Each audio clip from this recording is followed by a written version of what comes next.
Hello. Good morning. How are we all doing today? Hope everyone's doing well.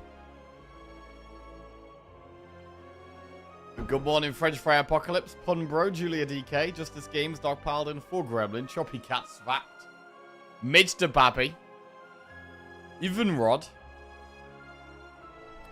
Money Loot. What's going on? How are you doing, guys?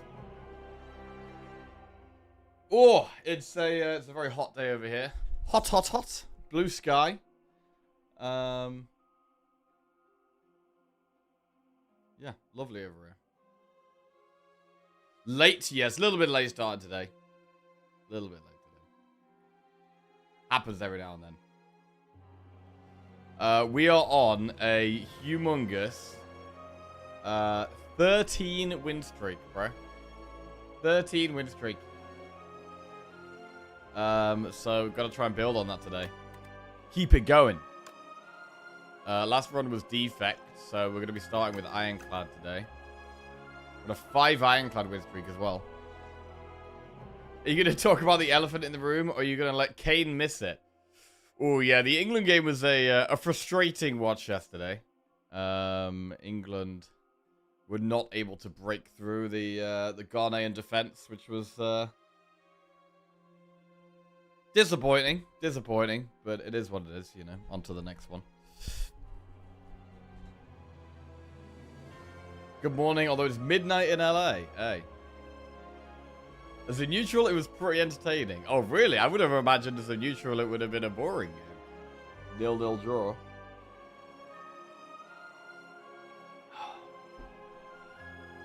But yeah, on to the next one.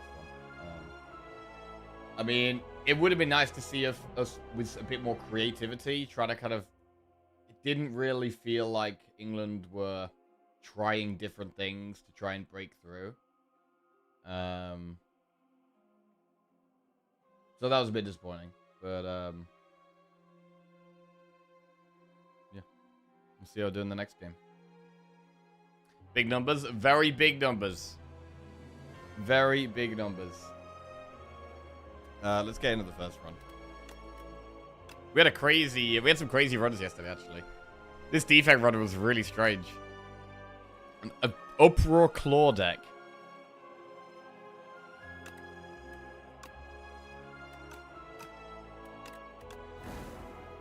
Right, but we're going to be starting with Ironclad today.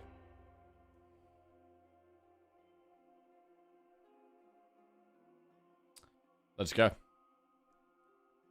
Let's go.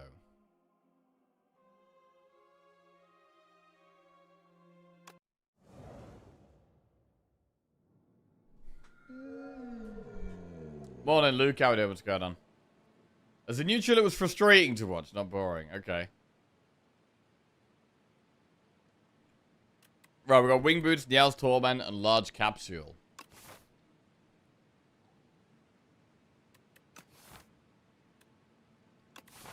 I mean, this path is kind of nice. Double Campfire into, like, Elite Shop Elite or Elite Shop. That's kind of good. Or there's a very aggressive path where we do Elite, Campfire, Elite, Shop, Campfire. Brad's very aggressive. Maybe too aggressive. But I guess we can start with this path. Like, we can start with enemy, event. And then from this floor, go left or right. That looks kind of good. I don't really like these options. I really don't like these options. Doesn't feel like we need Wing Boots. Niall's Fury.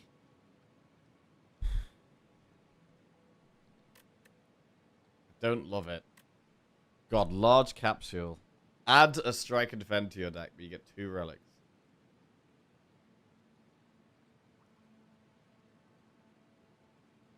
And tonight we get to see Scotland crush Brazil. Oh, yeah? Sounds big. Wait, we're still on the streak? I thought Aeon Glass got necroed yesterday. No. We nearly died to Aeon Glass, but we didn't quite, and then we beat the Queen. Clearly, you must have left the stream at a critical moment. Right. Oh, bro, it's large capsule, man. How likely am I to regret that?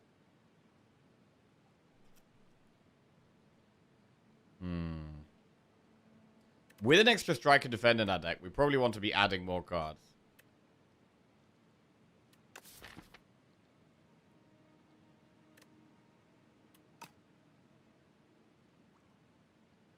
Niao's is solid right now, basically a better hologram. Yeah, we can just take Niao's. Like, taking Niao's is fine, right? It's quite good to play after Bash Niao's. The problem is that, like, the effect of it, putting the cards from your discard pile into your hand, is kind of useless with Bash. It's like, we want to bash Niao's Fury, but then we're not going to have any energy to pull anything. We pull anything back. Hopefully no shorts will be uploaded during stream today. Ha! Yeah, that probably won't happen today.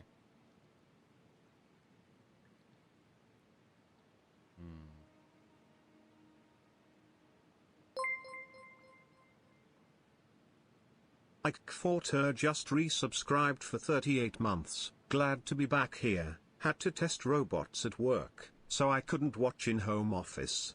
Good luck. Hey, IK, welcome back to the Jackals, mate. Thank you very much. Testing robots at work. Bro, that sounds pretty cool. What kind of robots? Why isn't the UK a team? Because the UK is made up of various countries.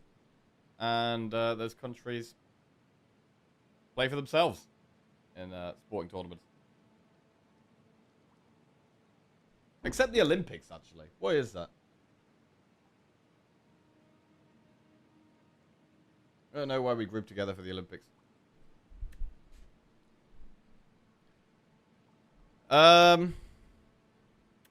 Wing boots, Niao's Torment, large capsule.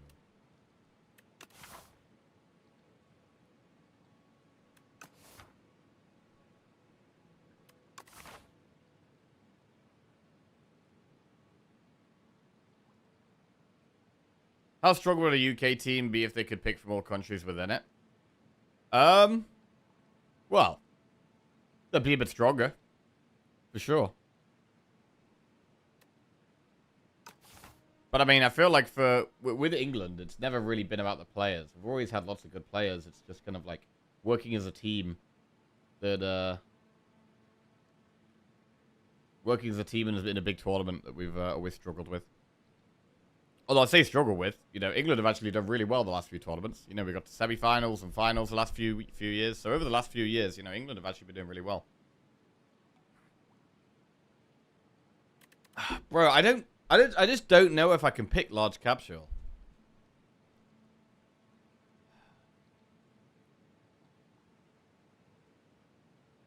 Maybe we should just do it, though. I'm gonna do it. Right, what did we get? We got Whetstone and Sturdy Clamp. So, Whetstone is good in the early game, and Sturdy Clamp is good in the late game. We got Bash upgraded, which is actually quite good. But we do now have 6 strikes. That's a lot of strikes.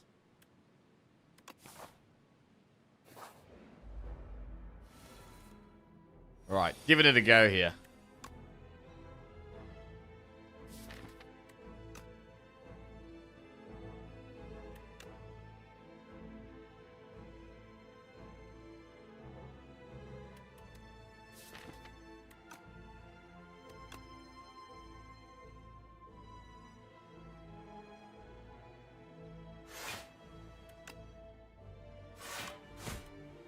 Okay, large capsule actually retains a bit of block. Good.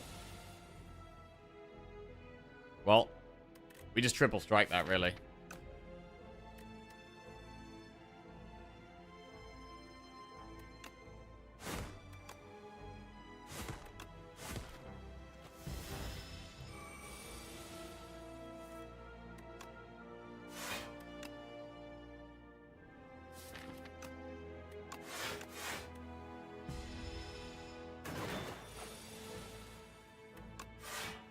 Strike, strike.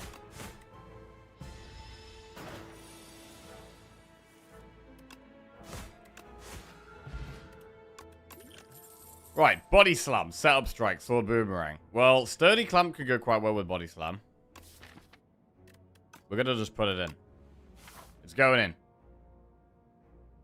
With Clamp, you have an extra excuse to take Body Slam. Yep, get it straight in there. So Bash plus Strike plus is what, 23?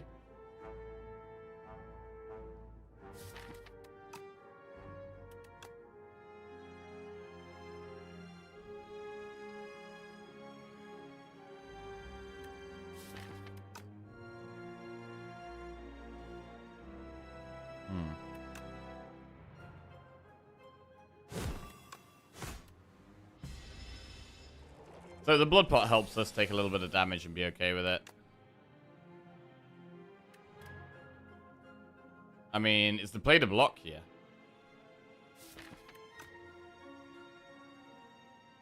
We can already block this.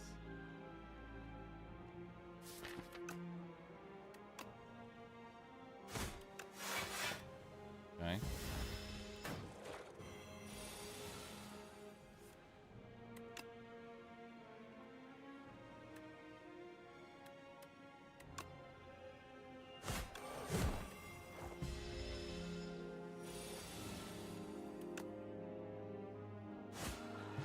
Man, it's going to be really weird having extra strikes in defense. Twin Strike, Fight Me, or Cinder.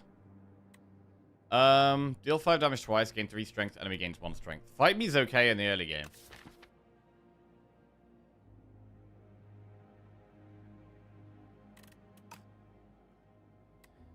But is Cinder just better?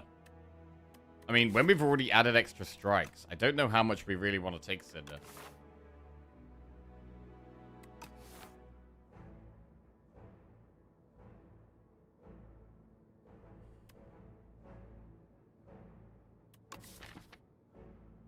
Morning, Grommers. How we doing?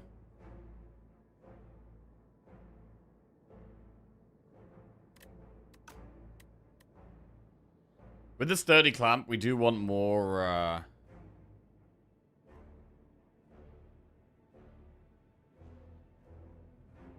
more relics.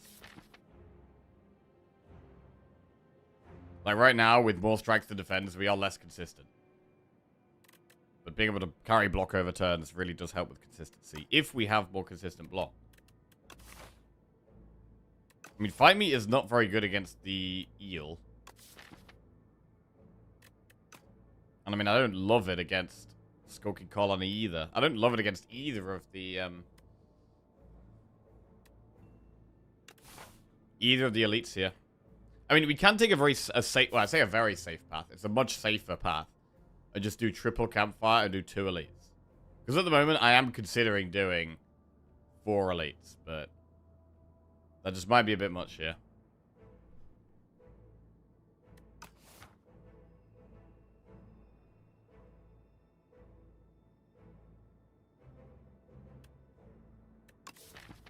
Fight Me.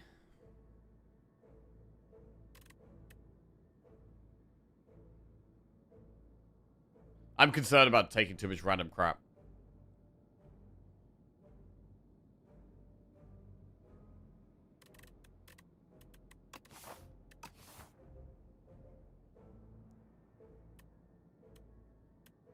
But I'm going to take a Cinder. In the early game, it's a pretty good card.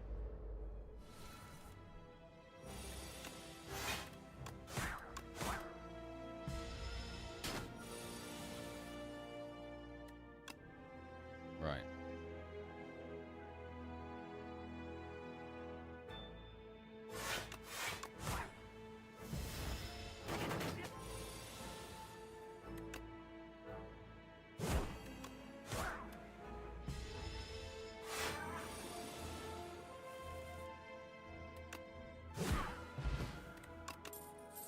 Feel No Pain, Molten Fist, or Perfected Strike? Well, Perfected Strike is slightly better than normal because we've got 6 strikes.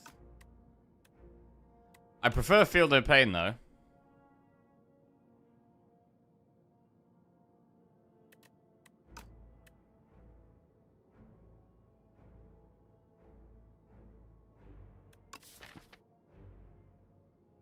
I do prefer Feel No Pain.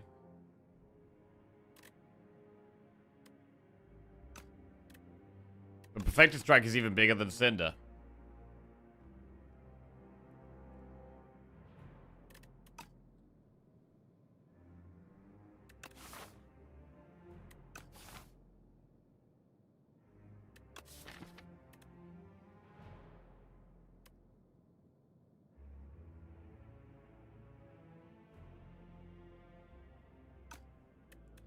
So how much damage is he going to do at the moment? 6, 8, 10, 12, 14, 16, 18. It does like 20.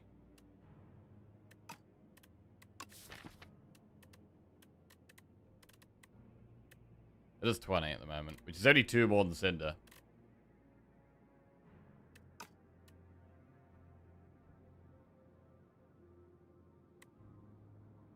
I'm going to take Feel No Pain.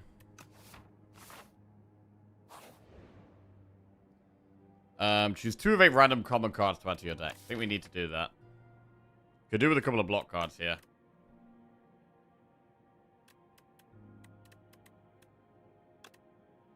Shrug It Off, True Grit. Pommel is decent. An AoE card is decent.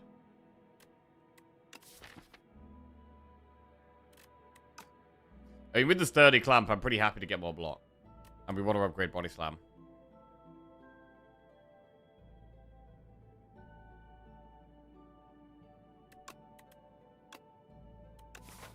Alright.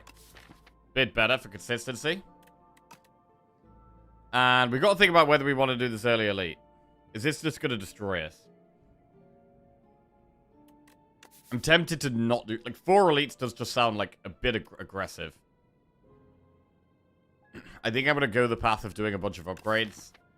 Upgrade True Grit, upgrade Body Slam, maybe upgrade Cinder. And then we're going to feel much better about doing an elite. Let's do that. And we can still do 2 elites.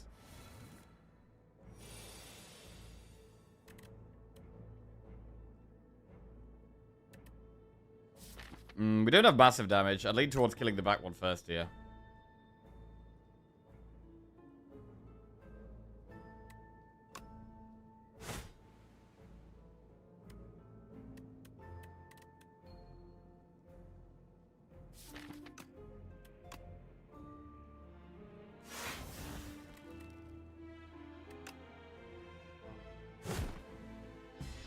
We have the block for next turn with the Sturdy Clamp.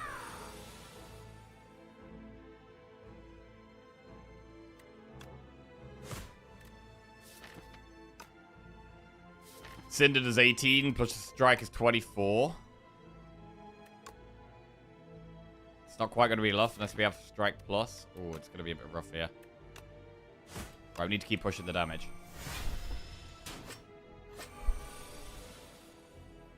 Bash plus strike. It's not quite enough.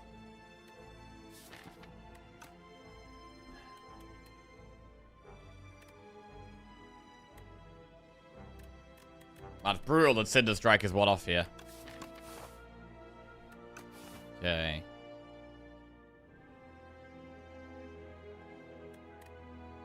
So we are building some exhaust synergies, right? We've got Feel No Pain, True Grit, Cinder. So I want to try and keep building around those if we can.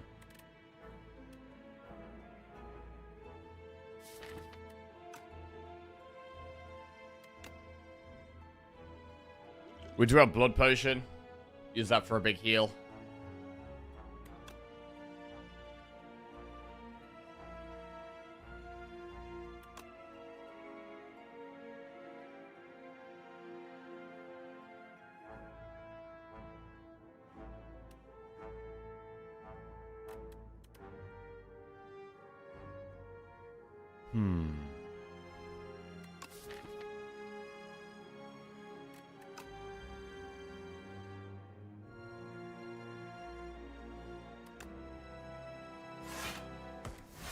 Let's do this.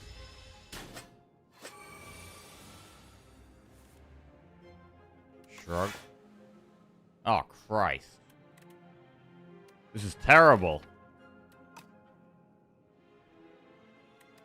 I can't even kill the back one, bro.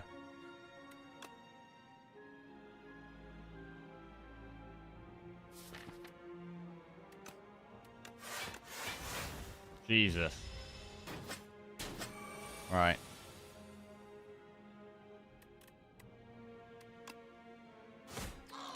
Finally get it. Jesus Christ. But now we've still got this front one to deal with. We're going quite low now. Alright, well that was brutal. We do get an attack potion. Twin Strike, Perfected Strike, Tremble. Tremble's pretty good. It also exhausts. Let's take Tremble. Right, what's the first upgrade? Is it Body Slam? Is it True Grit? Is it Cinder?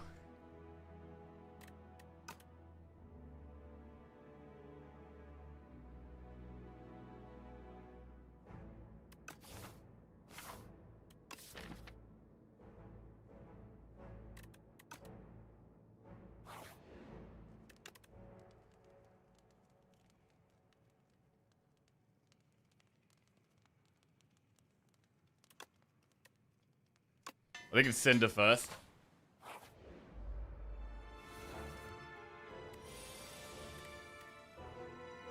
Right, do we attack pot here? Or do we save it for the elite?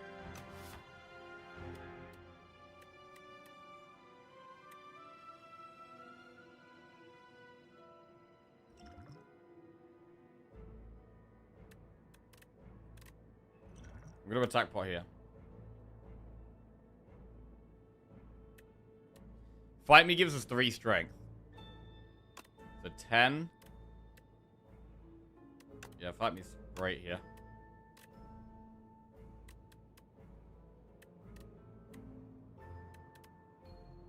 Because we can True Grit, fight me, play double strike.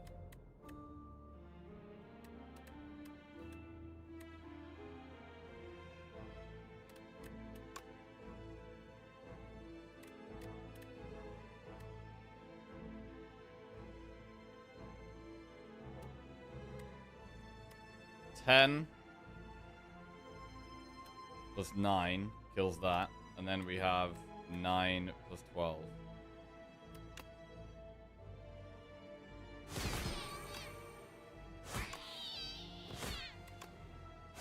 Very good. I mean, if we can get through this fight without losing any health, that would be a big, big deal. And we can. Okay.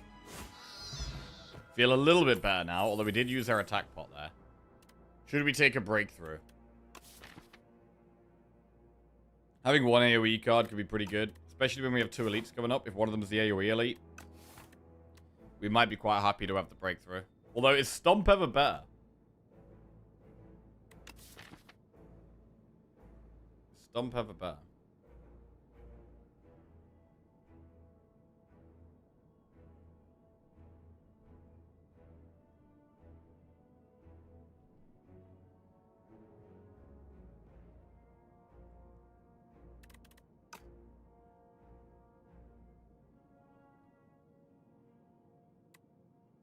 It is just only attacking. Can't really block if we're stomping. Unless we have a body slam upgraded, there's a chance. Do a block card, body slam, stomp.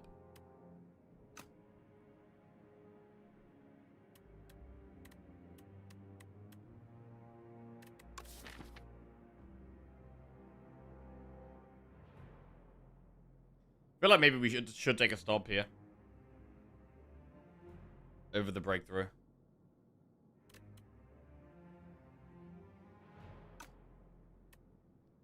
I'm gonna take a stomp, so we've got 1 AoE card in the deck. Right. And then we'll upgrade True Grit. Get a relic. So start your 3rd turn, gain 1 strength, 1 deck. Right, do we need to rest before this elite? I want to do double elite here. Want to do double elite. I mean, we could do the shop between the elites. But I'm leaning towards rest here. I really love upgrading Body Slam. And we do have Blood Pot. It's tough, because upgrading Body Slam is really good, and we have the Blood Pot.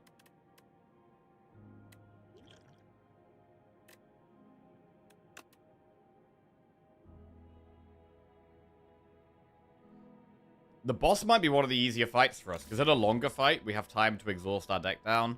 So like True Grit things, Cinder things.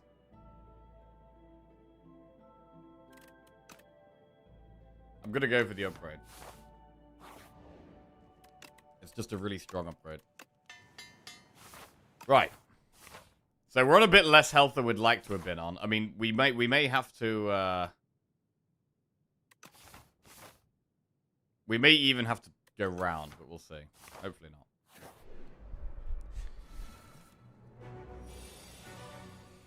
Holiday.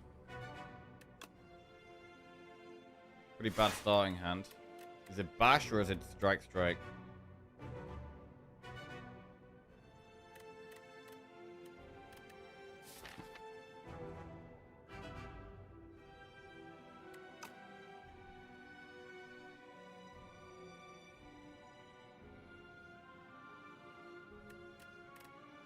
$15 damage now, or only 10 now, but it's vulnerable for the next 2 turns.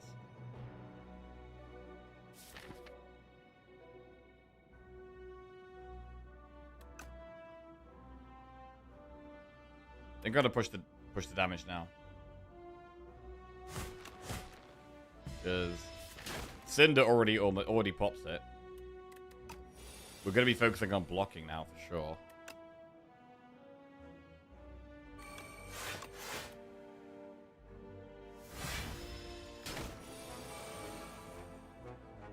Right, what do we do here? So Cinder does 20.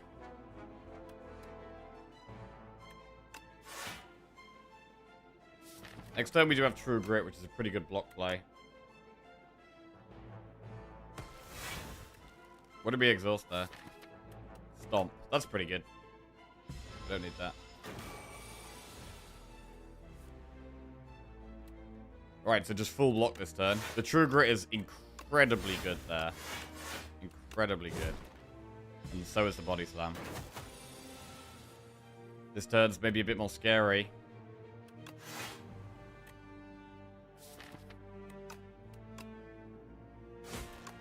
Okay, I mean, this Sparkling Rouge giving us a bit of extra dex is pretty nice. Okay, pretty tough fight, but we do get there. Oh god, we get Strike Dummy. And it's not bad. Bro, imagine if we just committed to the strikes and taken like Twin Strike, Perfected Strike, Pummel Strike. We would have a lot of damage. We would have no block.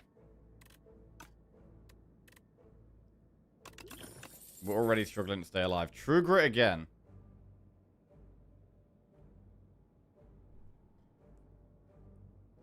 True Grit.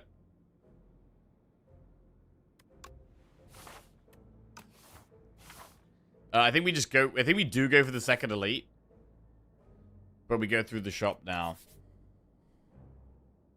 I mean, the other play is event, elite, then shop.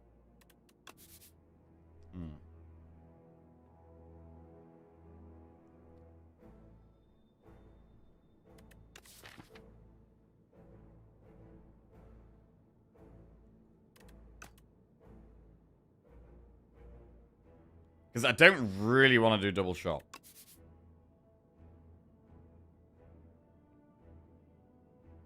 So we could do this.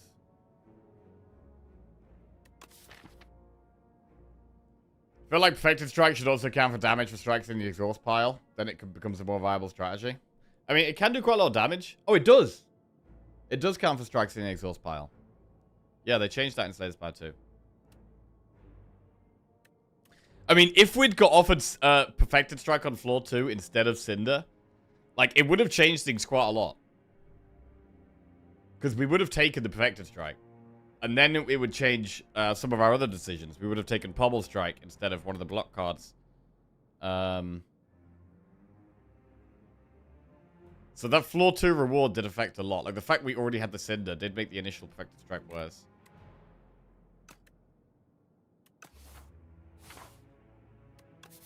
I'd like to go this way.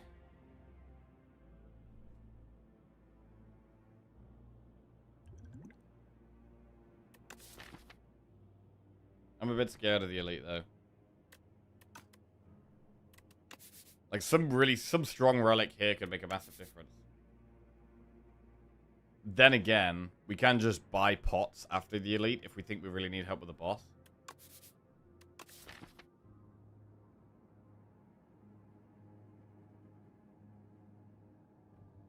What event could help? A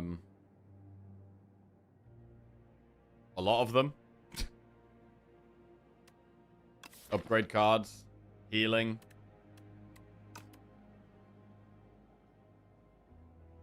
What's the elite going to be? It's either the Gardeners or the Terra Eel.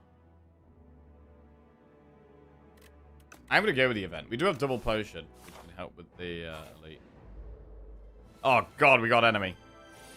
Not what we wanted to see.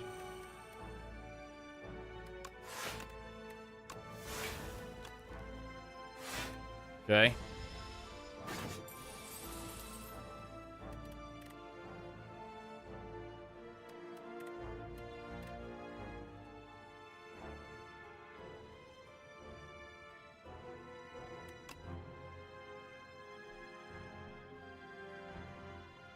Burning Pact would be perfect in this deck. If we could get it.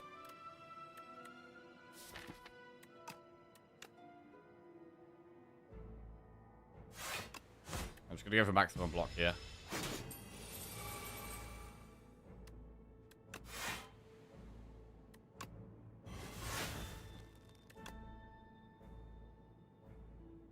Oh, we have Body Slam next turn and no other block. So I'm going to try and get the block over for next turn. Good. 14. Plus 12. 26.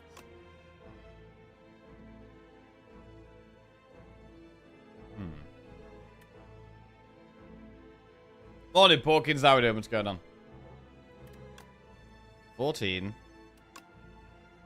26. Not quite there.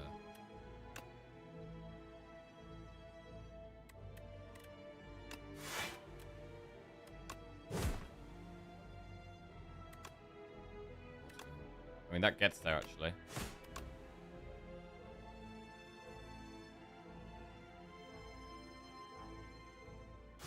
Right, come on then. Can we kill the back one?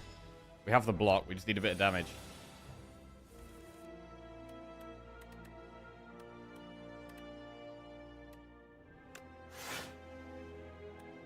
Very good. Alright, it didn't go too badly. The fight did not go too badly. And we didn't lose our gold. We get the energy pot. We get rid of it. We drink the blood pot. 36 health. Havoc, Perfected Strike, Anger. Haha. I think we skip. I mean, what about Havoc? I think we skip these. Perfected Strike number 3. Bro, we could have been collecting these Perfected Strikes right now. I do think Perfected Strike would get destroyed against this boss. Like, this boss, you really need some big block numbers. And we wouldn't have the energy to be able to play, like, multiple Perfected Strikes a turn. So I don't think Perfected Strike is good at this boss, really. I think Perfected Strike is much better into, like, it's much better against, like, the deer. Or the fish. Like, I do let the Act 1 boss influence my deck building a little bit. And I actually think that's kind of good. Like, I think it's good that the Act 1 boss kind of changes what you want to do. Like, Phantom is another one that's bad for Perfected Strikes.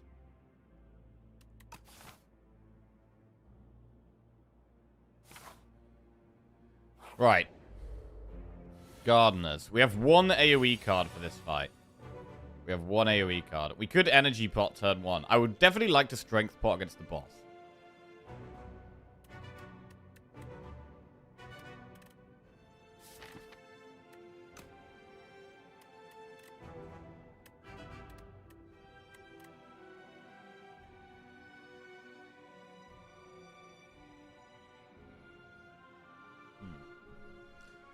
How do we do this?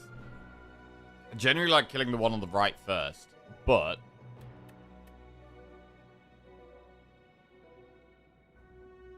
was it greedy to take the elite fight? I don't think so. There's a shop after it. We've got like 200 and we're gonna have 230 gold-ish. 240 gold. So we can use the shop to restock on potions. We can just spend potions in this fight. I'm definitely gonna use energy pot. I mean, maybe not the strength pot.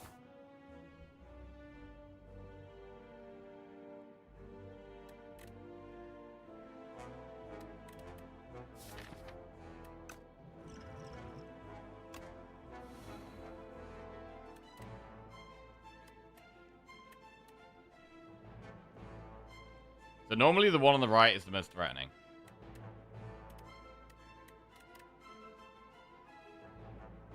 And we can just kill it. Equally, we could just kill the one doing the most damage right now.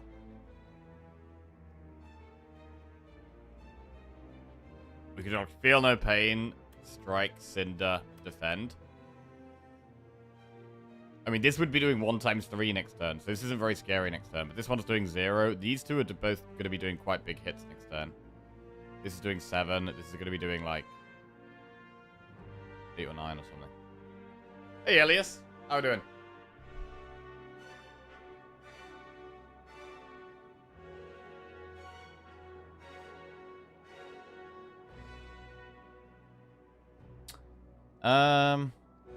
Doing good. How about you? Yeah, doing okay. Little tired today, a little behind, but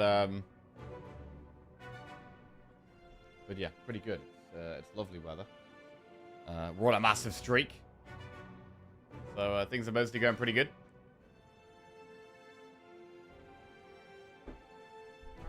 Right.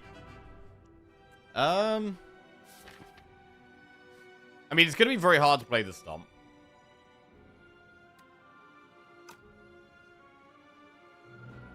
It's going to be very hard to play the Stomp. And realistically, our best way of killing one is Cinder. And then after Cinder, really it's Body Slam. So after we kill one here, it might be quite hard to kill another one.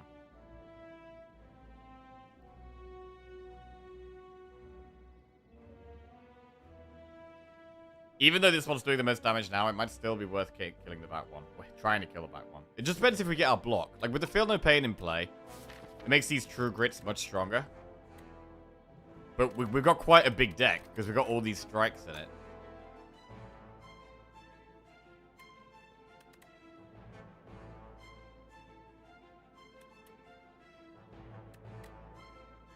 We also don't have to kill one. We could hit multiple different targets. I mean, I think playing Feel No Pain is definitely great. The True Grits in the deck makes a lot of sense. Okay. And it is kind of crazy that we could defend, strike, Cinder. And if we kill this third one, we do block everything. We do block everything, man.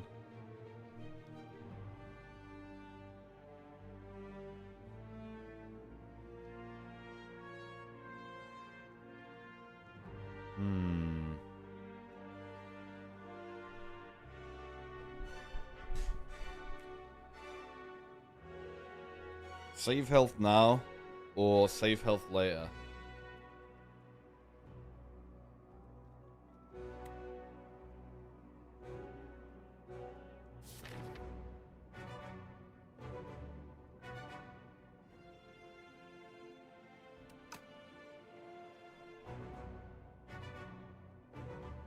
But if we kill the one at the back, next turn is much more straightforward, because this one isn't attacking. This one's doing 1 times 3.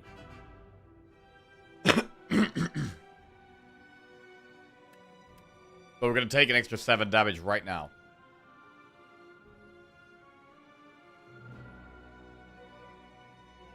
I mean, next turn, in terms of damage, this is doing 0, though. This is doing 7. So they're still doing about 15, 16 damage. It's not too different. I think killing one is probably the way.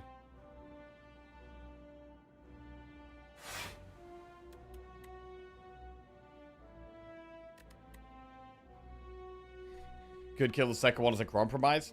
I mean, the second one is generally the worst one to kill, because it's the slowest one to do more damage.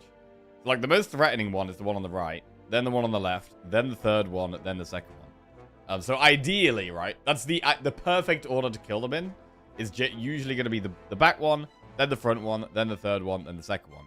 But I actually think this is one of the best fights in the game, because I think the order you kill them in does massively change all the time. And it completely depends on your hand, your deck, your potions. Like, the order I kill them in is almost always quite different.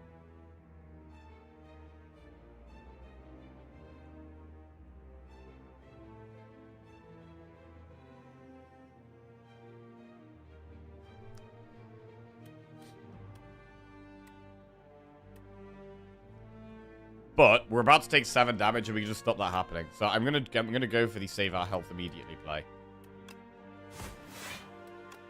Will we regret it? Who knows? Maybe. But for now, we've got rid of one, and that's one less to worry about.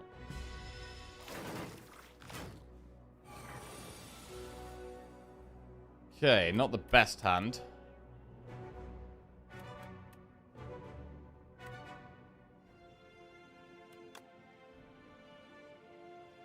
Defend, True Grit, Strike.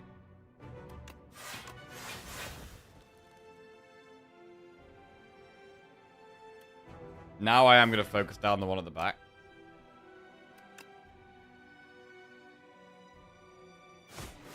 So next turn they do quite a lot of damage. This one only does 1 times 3. The second one's not scary. It's only the left and right one that are scary now. Body Slam not doing that much here. I mean, Bash is 11. Defend is 6 block, which means Body Slam would be doing 7, 10. So we have like 11 plus 10 if we defend. 22. The one at the back is doing the multi-attack next turn. So that's quite scary. Well, the next turn we just have block or stomp.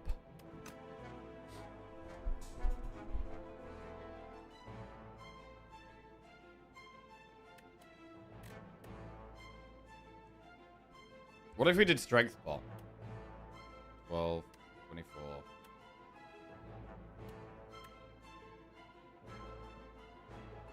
If we played the strength spot, wait, hang on a second. 10, 20. Yeah, we don't bash here. Bash is very rarely the play at the moment. But we could do 10, we could do 20. We do 27. So we can actually kill the one at the back. And block 6. This one does the attack next turn. 10, 20, 27.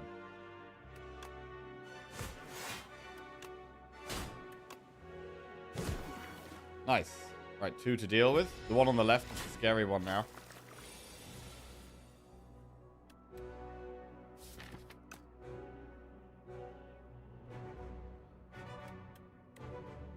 I think we just actually go with a big block turn, to be honest.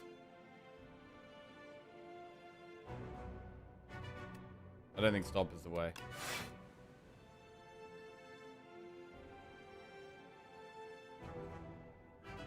Is your cam a little higher? Maybe slightly. Kind of just sitting back a bit. I can put it down a little bit. Oh god, that camera's hot. Alright.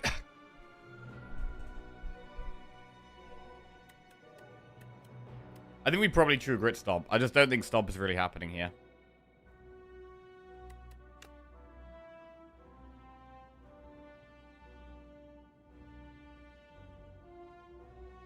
It's unlikely we kill this one next turn, to be honest. It might be better to kill the other one.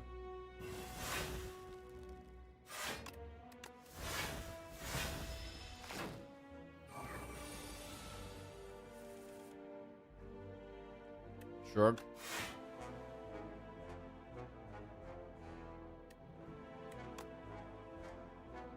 So yeah, this one, the multi-attack, doesn't attack after multi-attack, so we can chill here.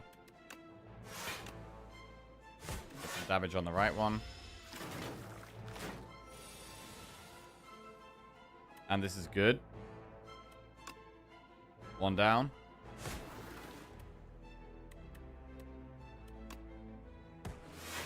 Ah. Anything other than body slam would have been great there, but this is still fine. I mean, so far, the Sturdy Clamp has really, really been good. And it's very good against this boss as well. And this has been a pretty good fight. It was a little awkward, but we haven't taken too much damage. Our AoE card didn't even get used. The start of each combat, procure a potion-shaped rock. Okay, that's not going to be better than Strength Pot or Speed Pot for this boss. Body Slam, Blood Wall, Rupture. I don't hate another Body Slam. I feel like right now, we're definitely moving towards a deck where Body Slam's our main source of damage with the Sturdy Clamp. With the exhaust package. Blood Wall's okay, though. But I'm going to take the second Body Slam. Right, now we get a shot. Evil Eye is pretty good with the amount of exhaust we have. Gorget is just block. We could do Gorget and Evil Eye. Gorget really makes to pick it up like stone armor's pretty good. Class might be really good. Buckle.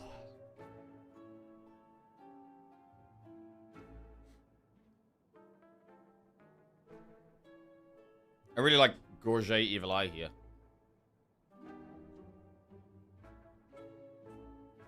When's the last time you bought Hand of Greed? Very, very long time ago. I mean, it's okay if you like, if you get it, like, if you have loads of gold, a really early shot, and you just want to add some damage to your deck, like, you can buy Hand of Greed. I think it is buyable. Hal from Beyond. I don't really think Hal's that good.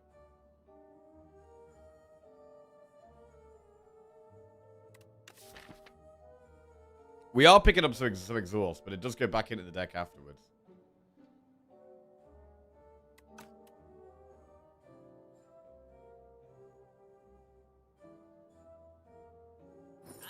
I'm going to do Gorget Evil Eye. Now, do we rest or do we upgrade? Like, the key cards for our deck right now is the Feel No Pain, the True Grit, and the Body Slams. So, like, upgrading the other True Grit is pretty good.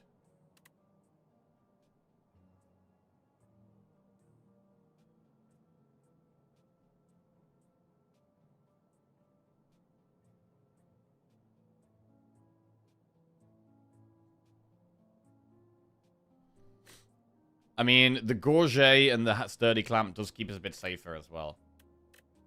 I think upgrading True Grit is pretty good. Could upgrade True Grit. Let's go. Right, we're going to strength pot this fight.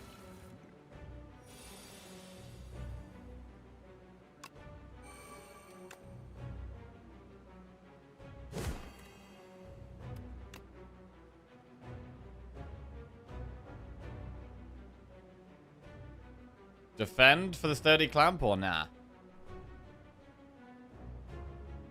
I mean, Strike pushes 21 damage. It's quite a lot.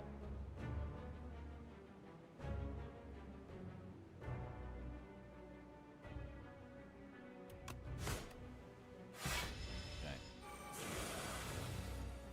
16. So we want a Cinder and then hopefully be able to play Evil Eye.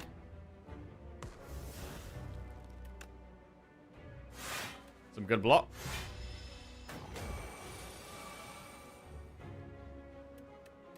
Keep it vulnerable. Defend strike. Feel No Pain does feel really big. Nice. Huge Feel No Pain. We get to True Grit a strike, which is great.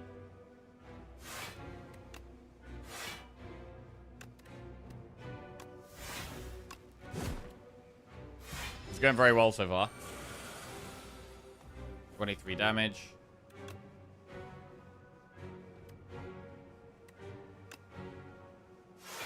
We can True Grit. Oh, we should True Grit Stomp here. And we already blocked this, so instead of Evil Eye, we should probably Body Slam and Strike. Actually, hang on. This does 18. This is going to give us an extra... Wait, Evil Eye's just better.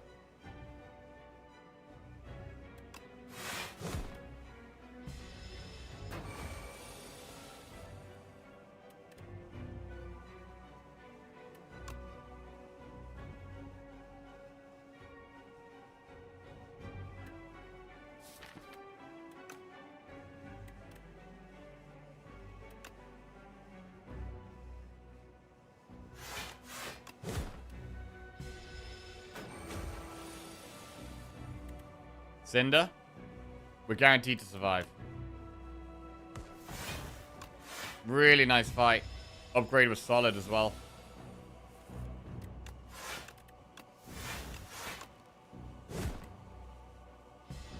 Alright, very good.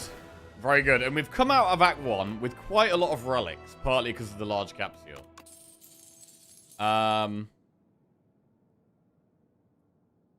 What we do have is quite a big, clunky deck that has the potential to be kind of manipulate it down to a refined deck once we start exhausting things. But we've got a lot of exhausting to go through. It's a little bit slow. Crimson Mantle is a very strong block card. Cascade. Cascade's good, but I think I prefer Crimson Mantle here. And again, Pact Send is quite good. But I'd probably still prefer Crimson Mantle. Pact Send is a curse the first couple of times you draw it. But yeah, the Stomp has not been very good so far. Let's take the Crimson Mantle. Right, Pale's Tears, Pale's Claw, Pale's Blood. Man, I kind of like the extra draw here. I kind of like the extra draw. With a big clunky deck, one extra draw a turn really helps with consistency. And if we could upgrade these body slams to 0, both of them, we're going to get damage off more frequently as well. So yeah, I think taking Pale's Blood is great. I'm going to take the blood. Right.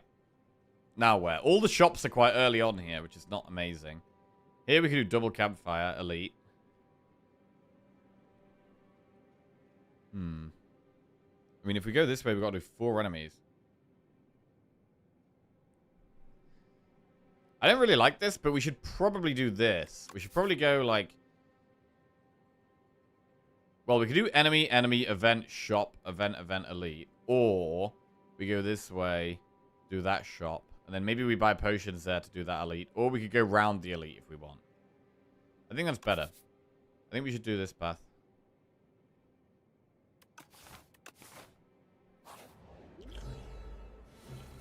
Rock.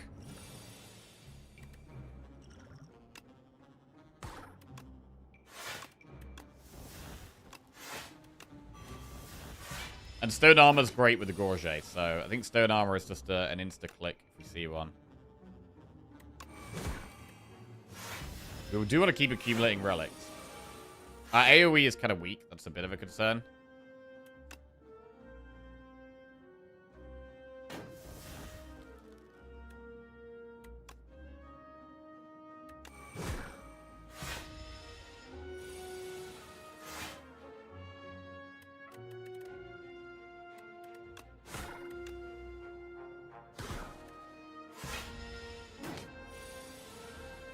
More draw does help us get Stomp off, actually. It's easier to draw cheaper attacks with it. Sword Boomerang, Steps, Rack and Cinder. That's an easy skip. Obtain a random power or random 0-cost card.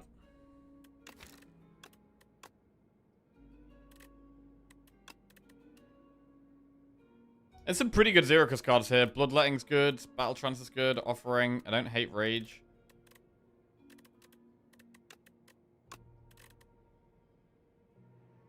I think 0-cost is more likely to be good here. There's a lot more random powers we probably don't want. Battle Trance is fantastic. It's a really good one.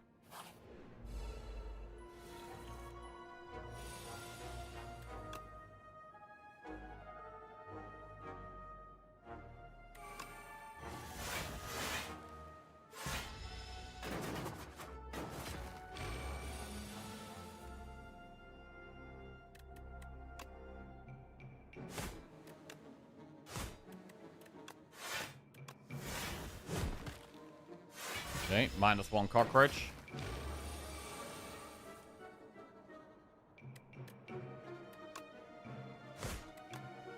-2 cockroach.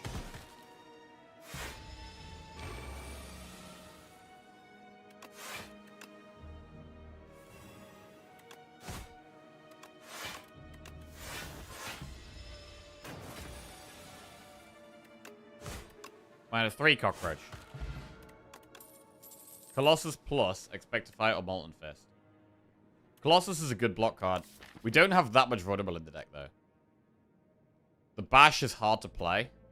There's only really Tremble, but it's a great card, and it's upgraded.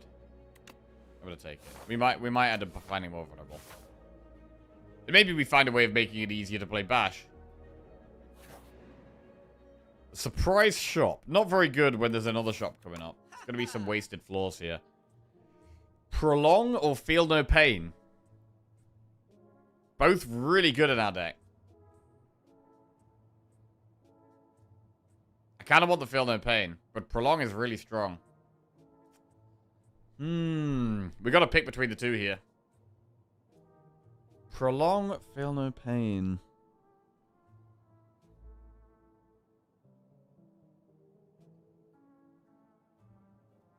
Prolong's harder to find. True.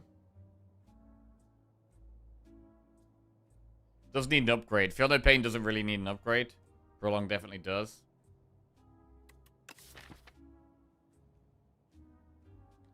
Prolong's going to help us get better body slams. I mean, the key upgrades are going to be body slam first and then Prolong. Let's go Prolong. It does cost 0, which helps with our 1 extra card draw turn.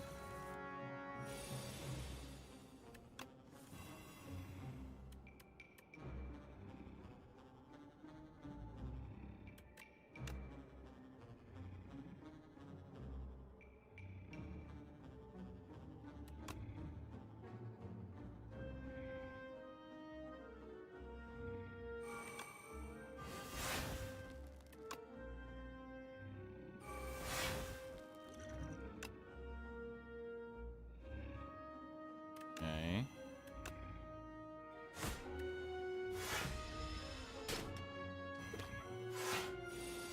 Not great. Better. Much better.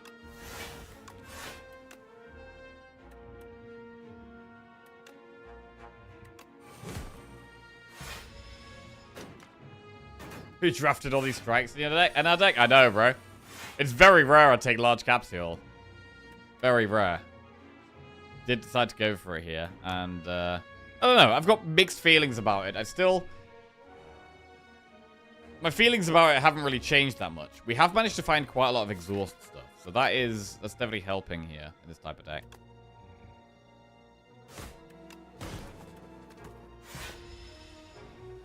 Could do with Burning Pack, though. Could really do with Burning Pack, I think.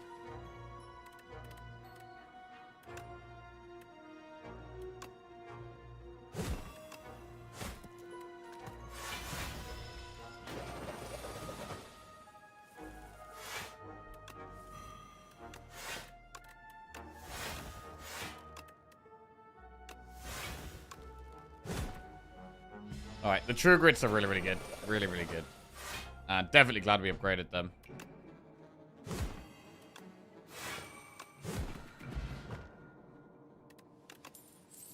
True Grit, Bloodletting, Iron Wave. Should we take a Bloodletting? With 6 draws a turn, maybe we want 1 extra energy sometimes. I think taking 1 Bloodletting definitely makes sense. The True Grit's been good, and I don't actually hate more. But we already have 2 of them upgraded. I'm going to take Bloodletting. Definitely helps us play Bash a bit. With 52 gold, we might want to buy a pot in this shop. Feel No Pain. So there is another True Grit there. Swift pot. I mean, we get a potion for free at the start of the fight anyway, right? We could buy the Swift pot, but we do get a 15 damage rock anyway.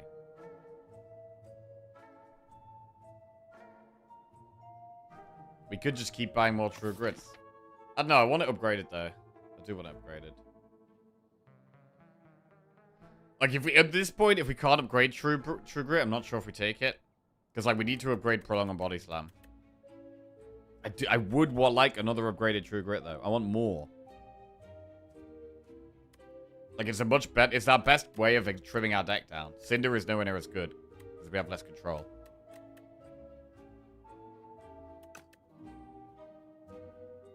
Howl is such a cool card. Total Dogship, but very cool. Yeah, I mean, this is a deck where we could take Howl. Like, Howl... If we didn't have the Stomp... and we had, like, a Burning Pact as well, I would definitely be more inclined to take the Howl. We could just not spend any money. I really do want upgrades. I'm gonna do 1 Elite. And then Chest, and hopefully we could double upgrade after that.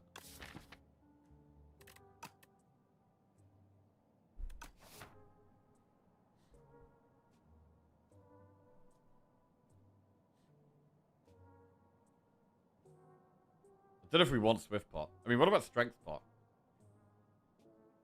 Maybe we do just save our gold.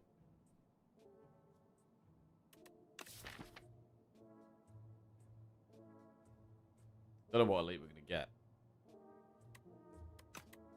Millipede is probably the hardest for us.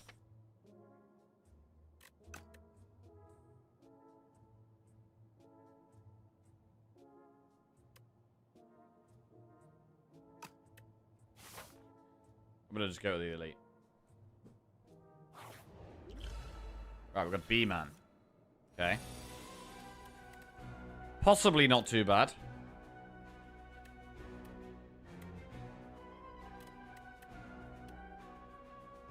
Bashal Cinder. Cinder allows us to play Evil Eye, possibly. Bash is vulnerable for the next couple of turns where we could find body slams. Streak is still going. Strong? Yes. Just about. Just about. We've had some sketchy runs on the way. We've definitely had some sketchy runs, but very happy with how we're doing.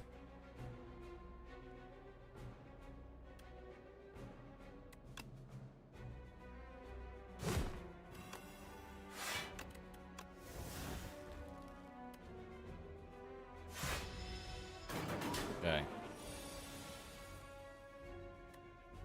Colossus is good.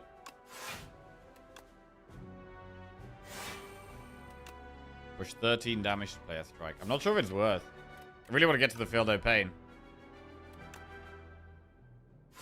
Yeah, I'm not going to do it. Alright. Well, Body Slam definitely seems worth playing.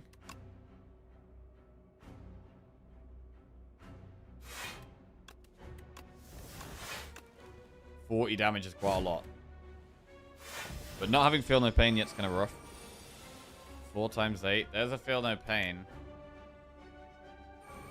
It's a bit late to the party here, really.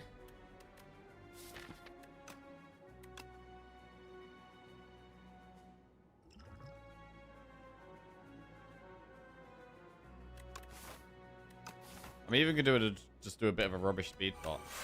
Just a small amount of block. Because I want to try not to rest after this.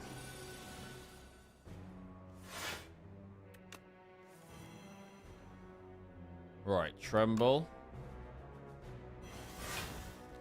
True Grit Stomp. And then a Colossus Prolong. Basically doing Prolong to try and hit a Body Slam next turn. Because it could just be an incredible amount of damage. No Body Slam. That's a bit disappointing. There would have been so much damage here. We should probably say play Cinder with it being 37. And then we should probably True Grit a Strike.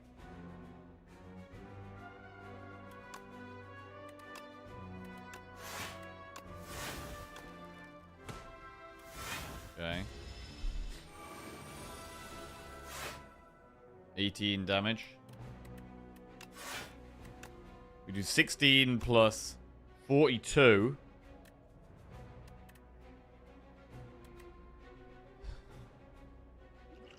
Potion shaped rock probably gets there. 16 plus 42 is 58. Plus rock is lethal.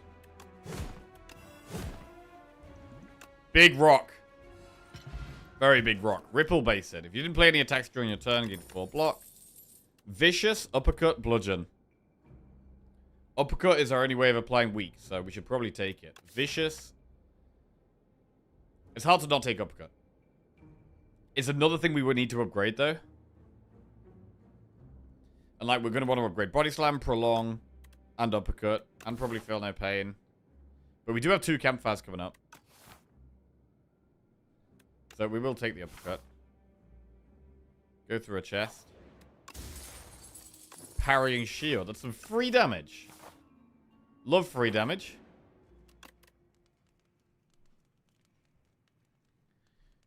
Right, we're going to upgrade Body Slam first. Then I think it's Uppercut, and then I think it's Prolong last.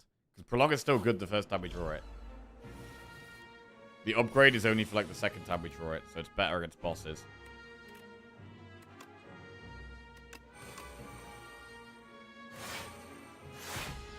Crimson Mantle not worth upgrading? I don't think so. It goes from 8 to 10 a turn, which is okay. Like, it's definitely not a bad card to upgrade, but I think there's more important things.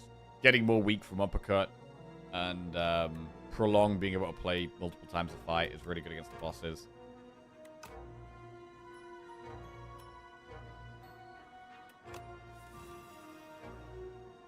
Stomp here? We can actually get pretty good stomp here. An actual good stomp. 1, 2.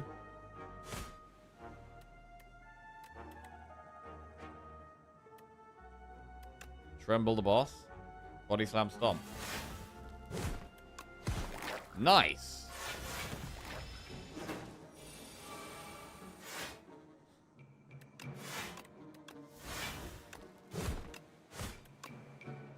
Very clean fight. Armaments plus dismantle, feel no pain. Feel no pain is great for us, bro. Feel no pain is great for us. Right, so the next fight could be Millipede. It's either Millipede or Dorito. Do we ever upgrade Stomp? It's 3 extra AoE damage. I don't think so. I think we're probably still going to be getting them with body slams. Uppercut is good against Dorito. I think Uppercut is the best upgrade still.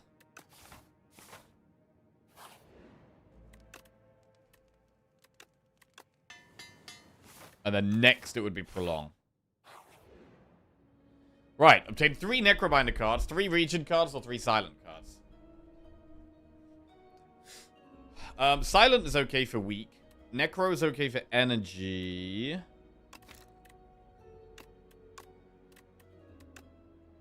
Region, I mean, what do we want? What do we want? We're a block-heavy deck. We have 1 extra draw a turn already. I do think we want a little bit more card draw and a little bit more energy, really. I think draw and energy is, like, the main thing we want right now. It's like an Adrenaline or a Neurosurge. Could be big.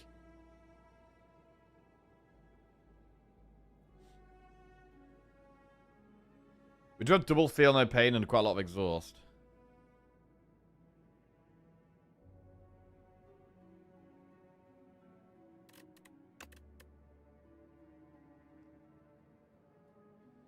I mean, Shadow Meld is big. Adrenaline is big. Burst could be quite good.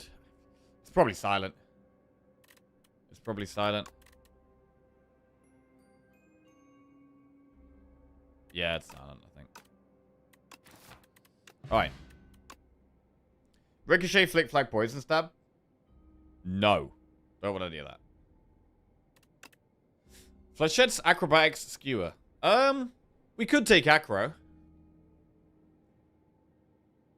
Flechette's is slightly better than it normally would be, with us having 6 draws a turn, but I'm not going to take it. I think Acro's fine.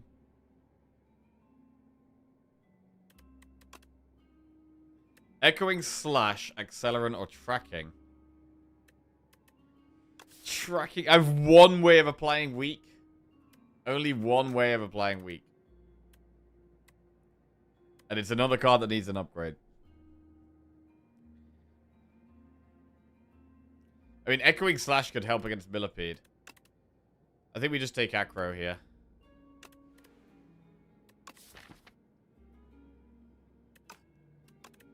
We could take Echoing Slash. I mean, it's never Accelerant, right? We're not taking any of the common cards. Tracking is just a curse at the moment. The thing with Uppercut as well is that when we play Uppercut, we've only got 1 energy left, and then only 1 other turn of weak. So I don't think Tracking is good.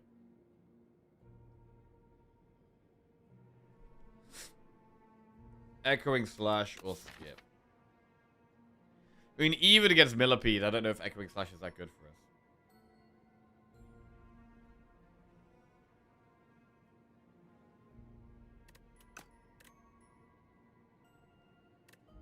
I'm gonna skip. They're just pretty underwhelming cards there. Okay, we get the Dorito. Mantle's very good at this fight.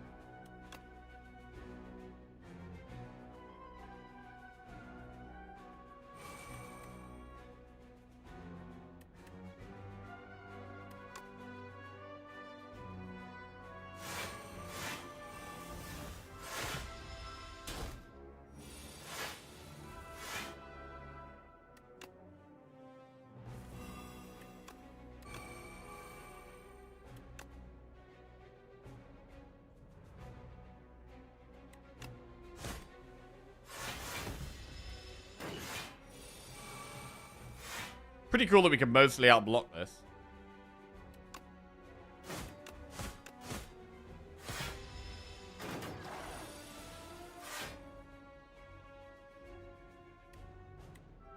Tremble Bash. Could Bloodletting Stomp. I think we Bloodletting Strike Stomp. Push as much as we can.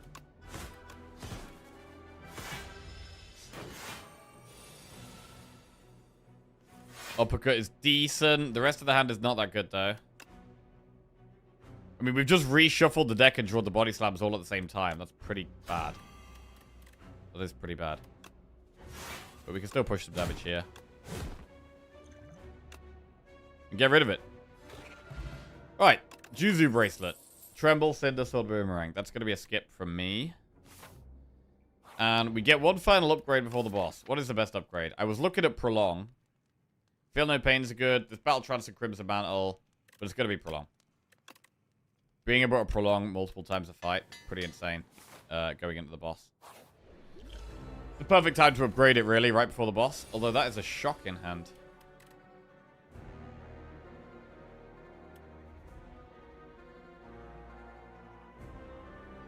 Act 1 hand? Yeah. Large capsule coming into play here.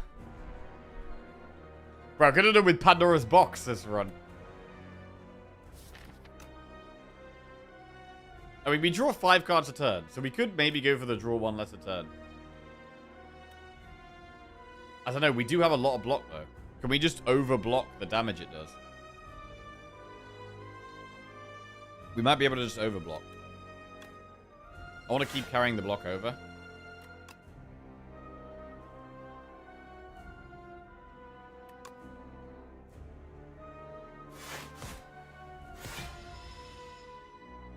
Right. So we already draw 1 more a turn, so maybe drawing 1 less a turn isn't too bad.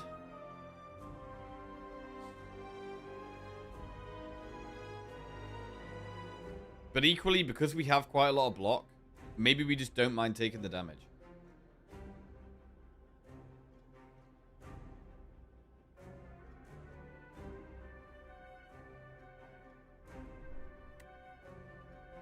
I'm gonna take the damage, I think. We've got the Feel No Pains. Prolong is insane.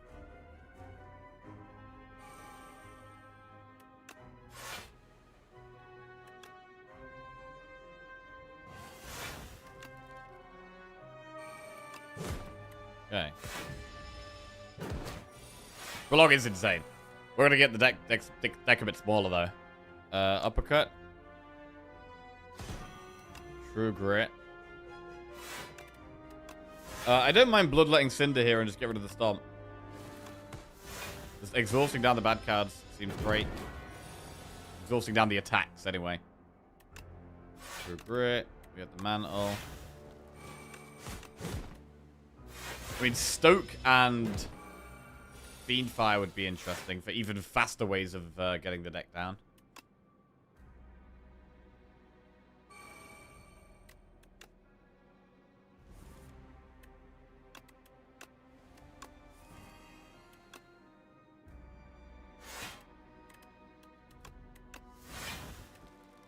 Okay. Right, the end of your turn takes 7 damage? Or can't play more than 3 cards a turn?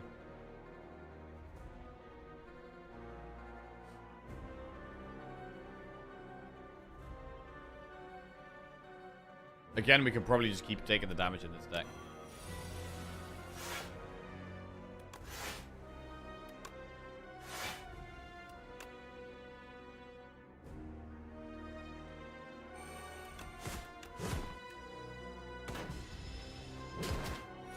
.33 block at the start of next turn is just fantastic.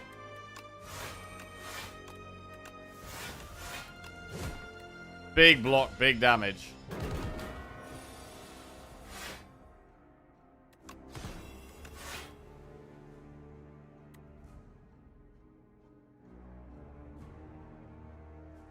Okay.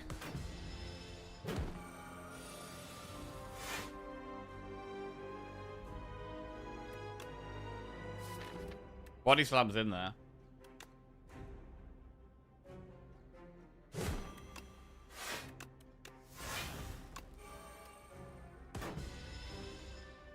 Morning, Sign. How we doing? What's going on? Shit game last night? Yeah, it was a disappointing one. It was definitely a disappointing one. I mean, we could do waste away here. One less energy per turn. All we really need to do is, like, 2 block cards and body slam.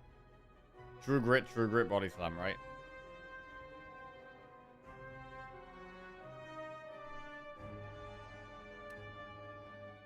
Much harder to bash, though. I mean, we've been blocking fine so far. Alright, we're taking 21 damage a turn now. That is a lot. 67 damage. Plus 37. That sounds like lethal. Very good. Very good. Cruelty, Tear Asunder, Mangle.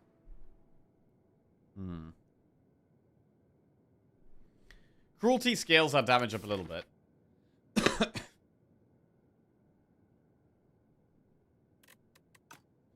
We'll probably want to upgrade it, and it's only really good for the longer fights.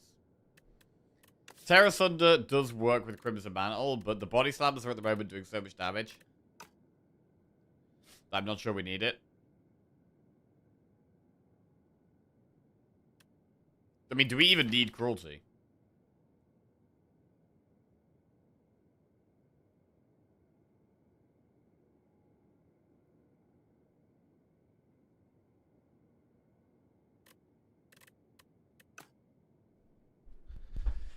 Do we need Cruelty?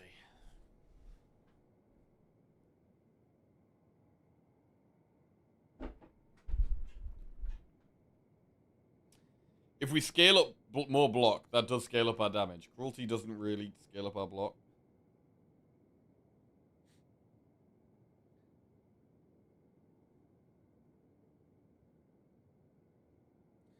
But if we get Cruelty upgraded, it means like a, 50 damage body slam is doing like, what, 57?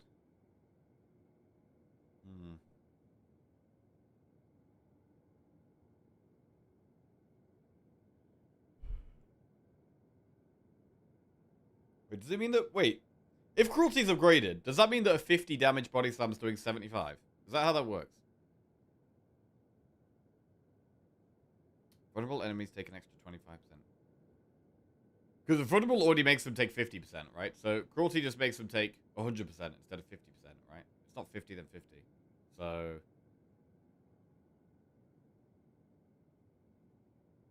a body slam that was going to do 20 instead of doing 25, it would do... No, instead of doing 30, it would do 40. Yeah.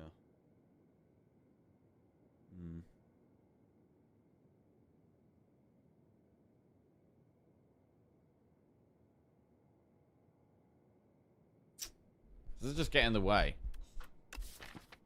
Does it just get in the way? Are we already happy with that damage?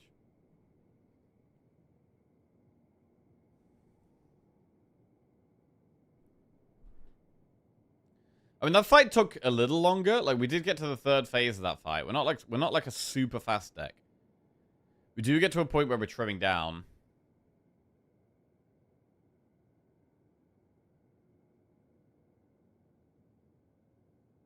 I just don't really feel like this deck needs it that much. I really just want to get, like, Prolong off more often. I'm gonna skip.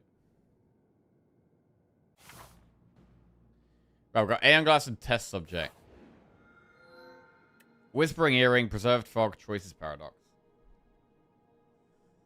Vaku plays our first turn for us. That does mean that he can exhaust some random stuff, but we'll have 4 energy.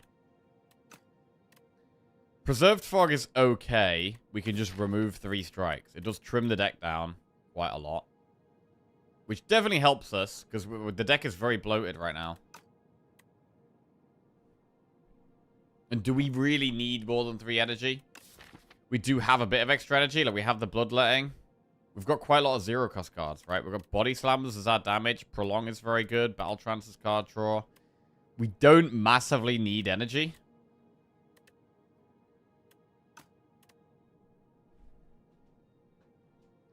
We don't massively need energy. I'm more interested in just lining up the right cards. Uppercut is a bit hard to play on 3 energy. We could also take another Bloodletting. I'm not going to take Choices Paradox.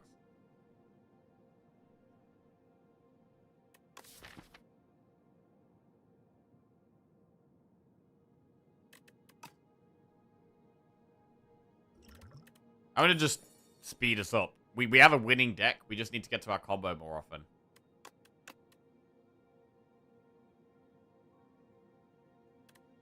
Do we ever remove Bash or Cinder instead of another strike?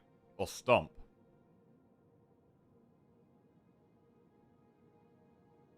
We should probably keep Bash.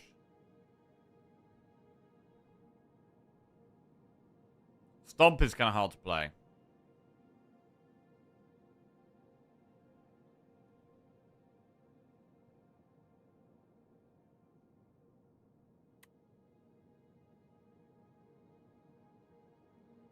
Let's just get rid of 3 strikes. Alright, minus 3 strikes. But we got the Folly. 231 gold, so we should be looking for a shop at some point. This way looks kind of nice. Or... No, I like that way.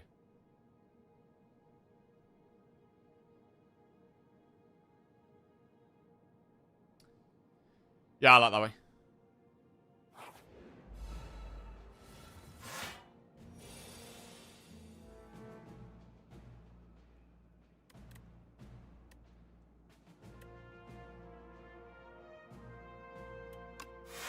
And I mean, with this deck, we can chill a lot.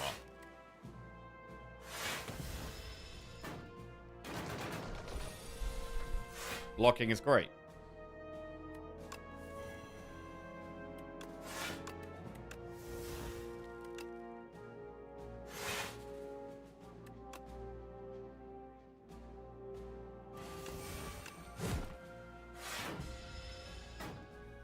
I mean, we are kind of a combo deck. Just trying to combo certain cards together.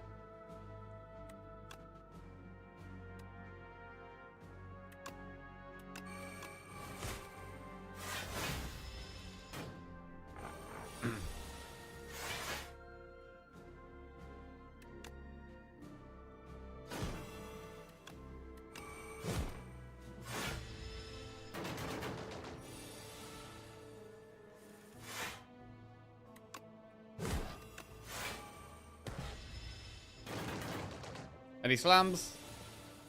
And it is interesting that the clamp has kind of defined the run a lot. The clamp really has defined the run.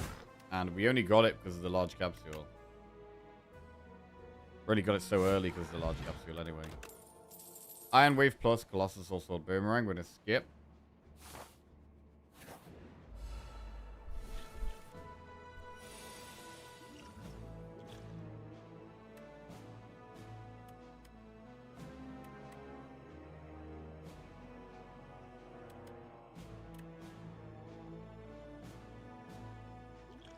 Double rock one.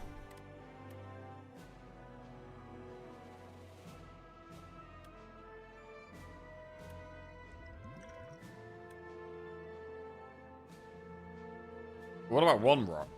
15 plus 18 deals with one.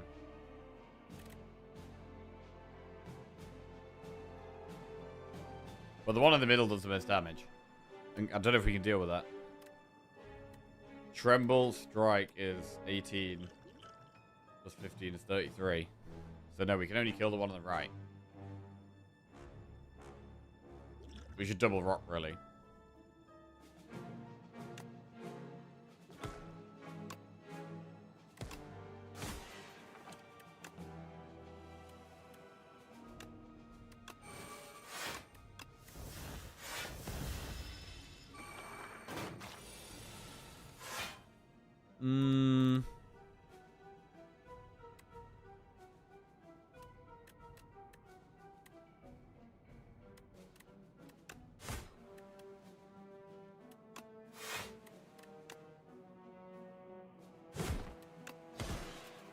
Not bad.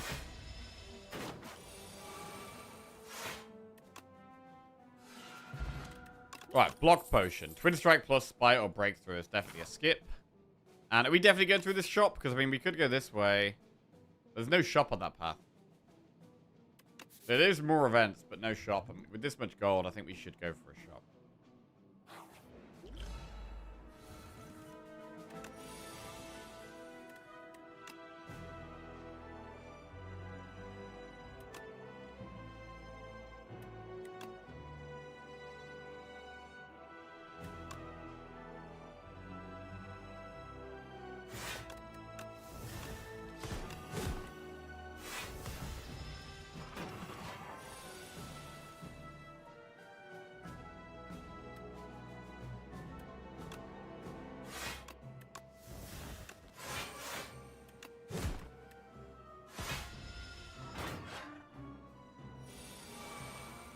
We're doing a pretty good job of staying on full health, which is nice.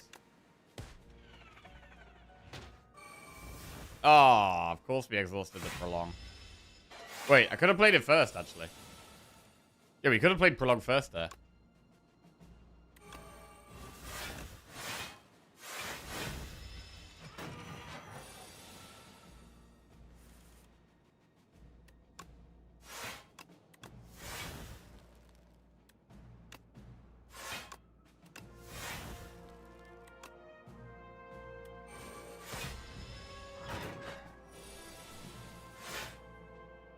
Taking us a while to find our slams.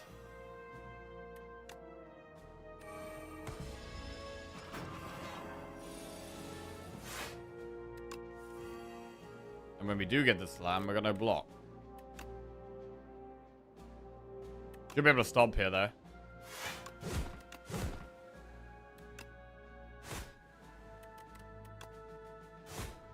Nice.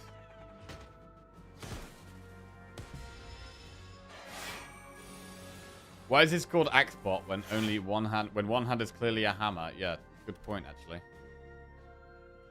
Should maybe be called Toolbot. Very valid point. Bash Slam.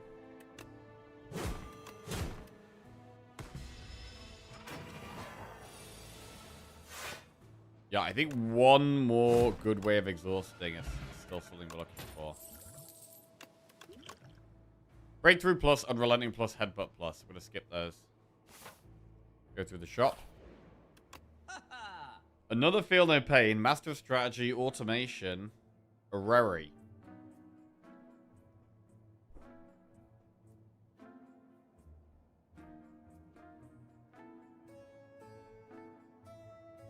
Master of Strategy, probably better than removing. We could do Master of Strategy, Feel No Pain. Automation could be good with an upgrade. I mean, we do have 2 campfires coming up, so we can upgrade 2 things here.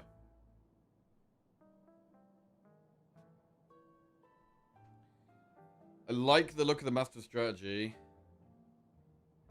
Equally, if we did Automation to Feel No Pain, we could possibly remove.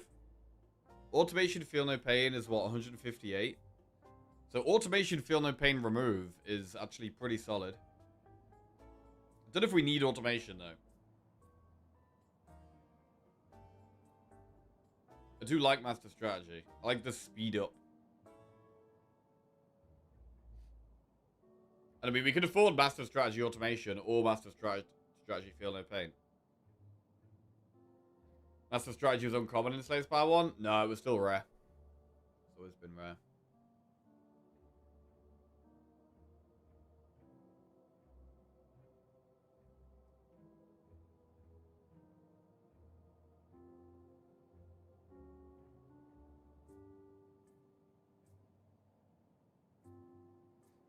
Maybe the 5 card rewards. Are they going to be better than Master Strategy Feel No Pain?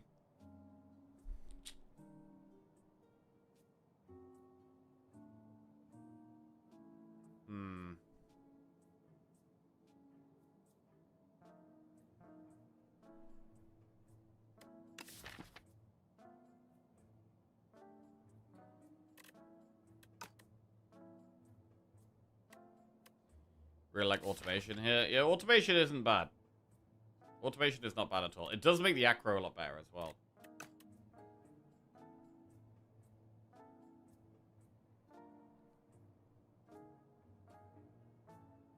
And like, we could definitely upgrade automation quite easily.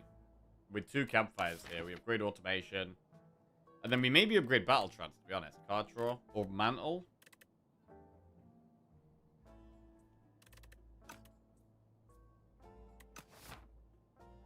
If you're taking to upgrade automation, we do want upgraded card draw.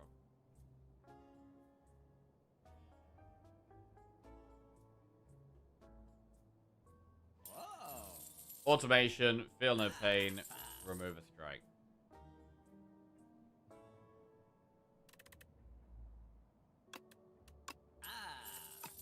Move on. Crimson Mantles removed from your deck. Oh, God. That's a very strong power. The problem is here now. We could end up losing quite a lot of health at this event. There's a lot of things I don't want to lose. I really don't want to lose True Grit. I really don't want to lose Body Slam. I don't want to lose Prolong. I don't want to lose Battle Trance. There's so many things we don't want to remove. We're not going to lose Crimson Mantle, though. Okay, we could lose the Acro. It's a bit sad when we've just added the automation, but... I think we lose that.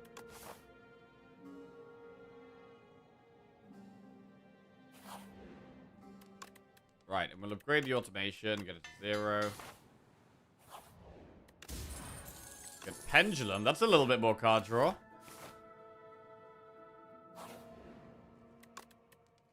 And this is also a little bit more card draw. So that makes up for the losing the Acro a little bit there.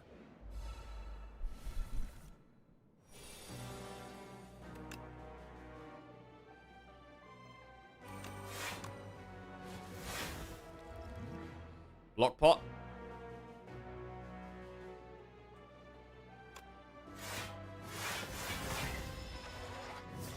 I mean, maybe they didn't use that, to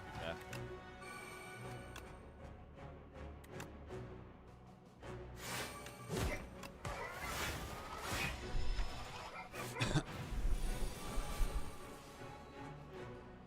Uppercut doesn't really do much here. Prolong's amazing there. Oh, we can uppercut. Nice. The Prolong has been insane. The Prolong really has been insane, man.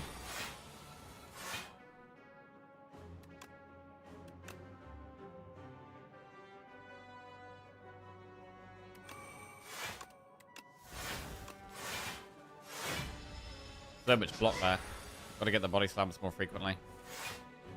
Right. More draw.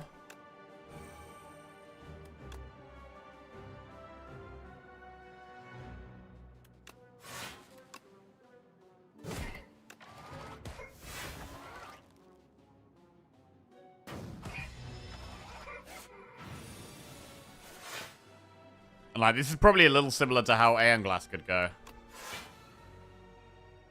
Uppercut.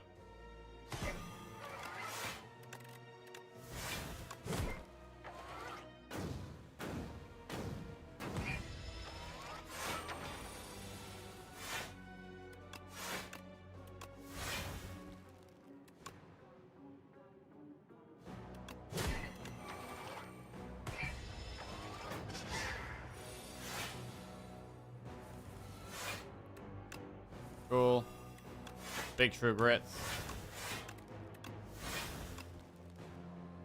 Alright, good elite fight. We get Festive Popper and a Weak Pot. Dismantle plus Havoc or Twin Strike plus is a skip. I think we could definitely do another elite. So what's the upgrade here? Is it Crimson Mantle? Is it Feel No Pain?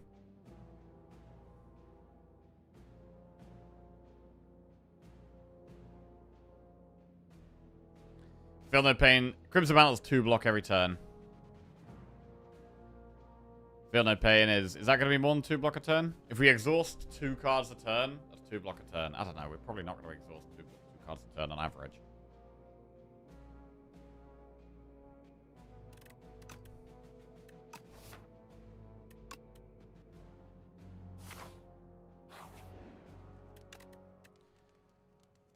So we will upgrade Mantle.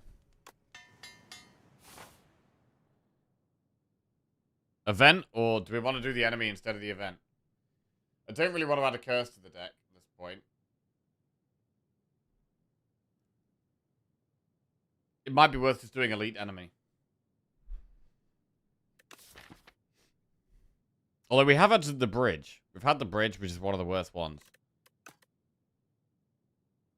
So actually, let's do the event. Add Decay to your deck. Enchant a card that exhausts with Soul's Power. That would have been great on Master of Strategy. But it doesn't work on anything here. So we take the other option, which just gives us a slight amount of damage. Gives us a small bit of damage. We do exhaust some stuff. So it's going to be like 1 or 2 damage a turn.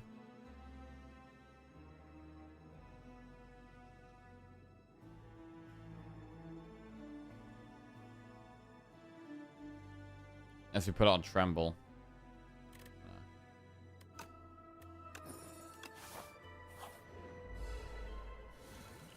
Okay, this guy does loads of damage. Gotta be prepared for that. Uppercut. We can do Uppercut Colossus, but then we don't get Mantle in play.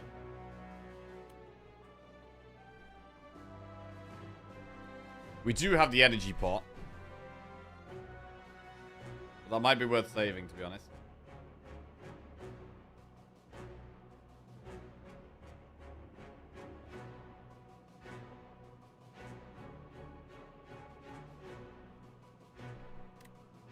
Yeah, we're gonna just do this.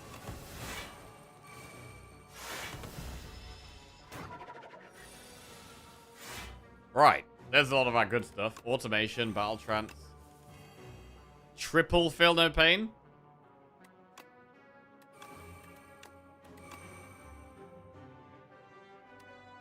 We don't have to play the last one. We could not Bloodletting and just do Evil Eye Prolong.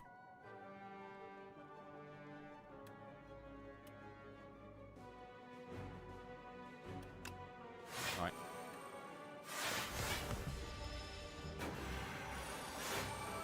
$46 damage. Very good block. Very good damage here. Huge damage.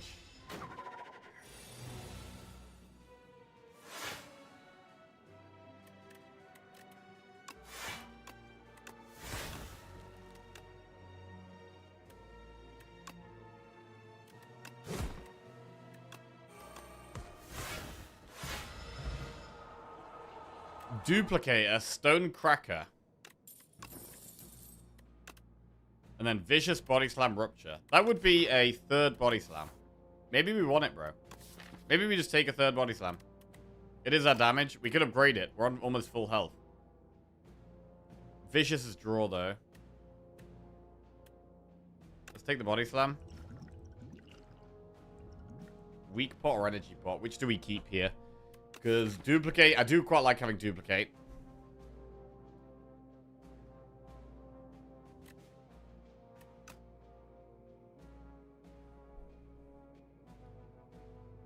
Weak Pot isn't very good against Air Glass, so Weak Pot would be saved for test subject, really.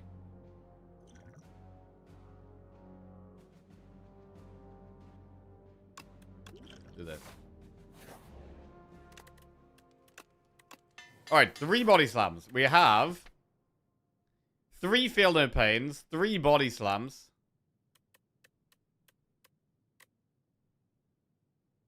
Only 2 True Grits.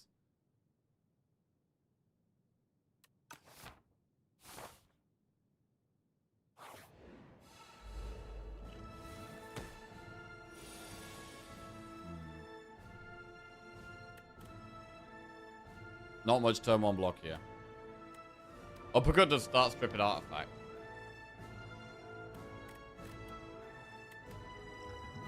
We could do Pot Feel No Pain.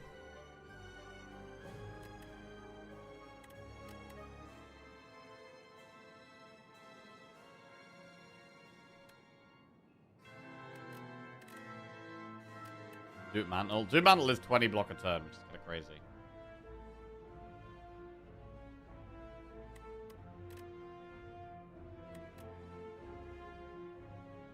But we will take 2 damage a turn.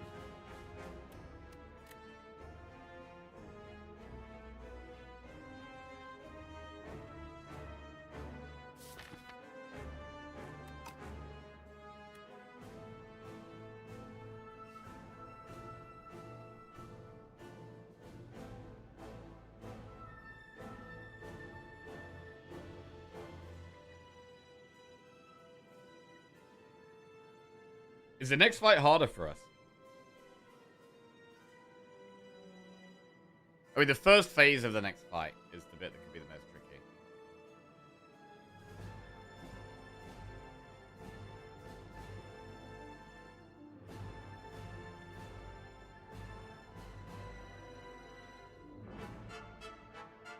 But it's harder to trim our deck down in this fight.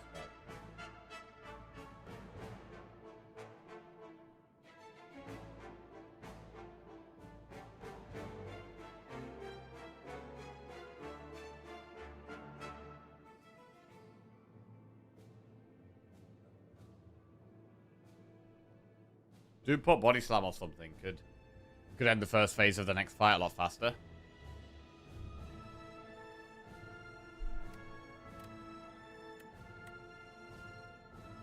Part of me wants to save both pots.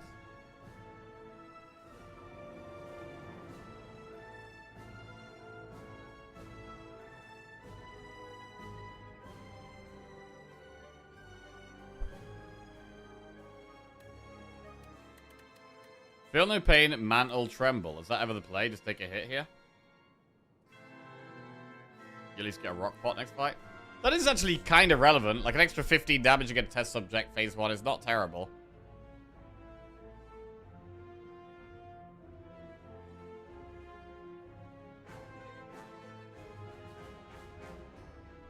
As long as we don't attack here, we get an extra 4 block from Ripple Basin.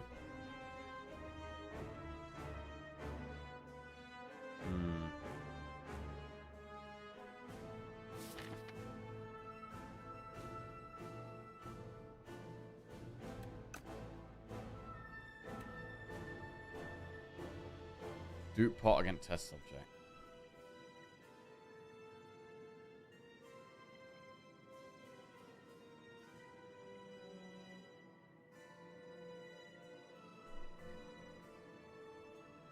I'm not going to use a pot.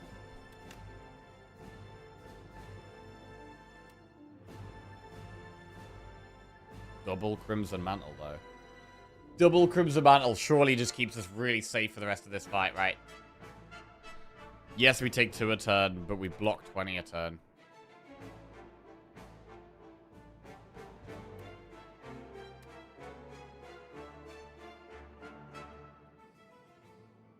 The next fight doesn't put loads of trash in our deck for quite a while.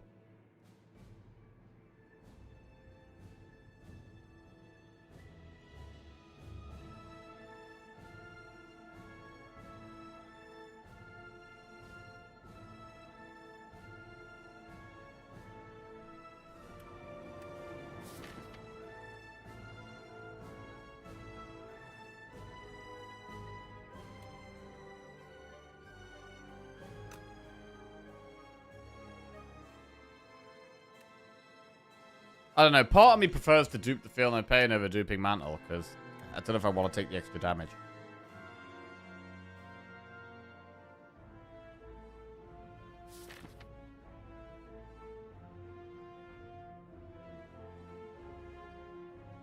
We've got 3 body slams in the deck right now. That does kind of encourage just doing it on the Mantle. And we just have loads of block.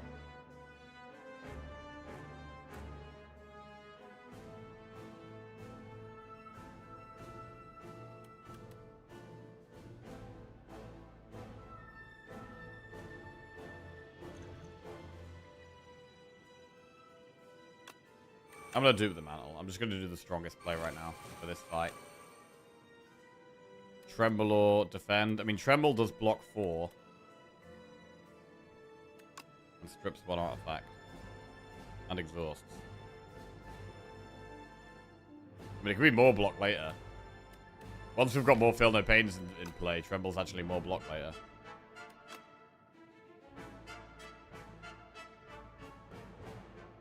I still don't really want to draw it again, though.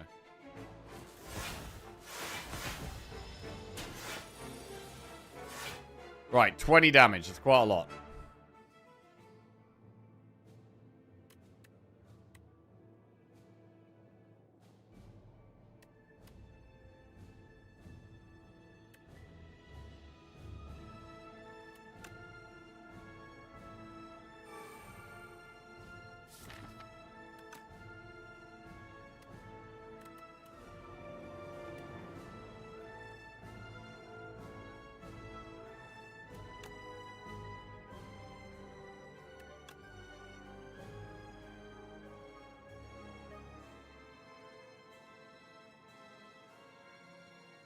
I mean, we are going to want to strip the artifact. It's really hard to do, though. Just save health.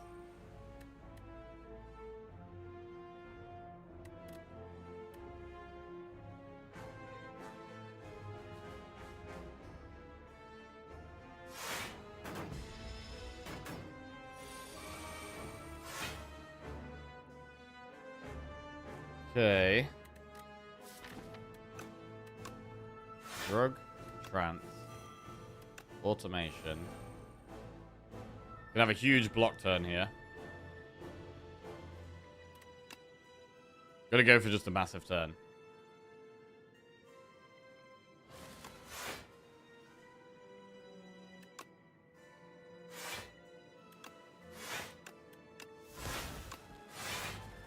$87 damage. Okay, it's quite a lot to push. 2 more withers go in. Need some more block this turn.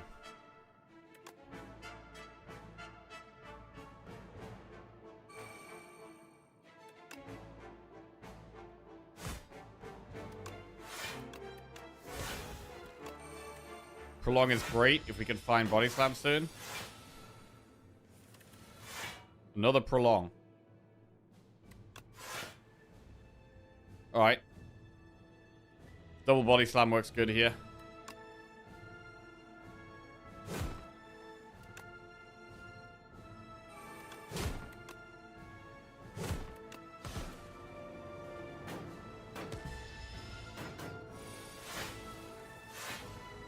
Uppercut.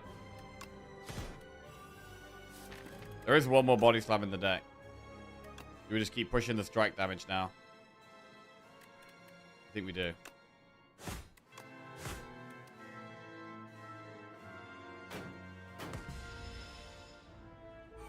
Don't want to take too much damage this turn, please. Right, 41. Body slam does 46 there. That's lethal. Good. Okay, we got through Rain Glass kind of okay. And now we have test subject.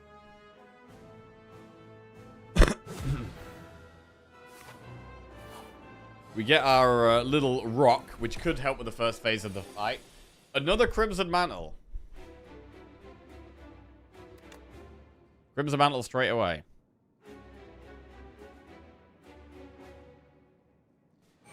I mean, we could True Grit, Evil Eye, Prolong, but the worry is that we give this thing loads of strength if we do that.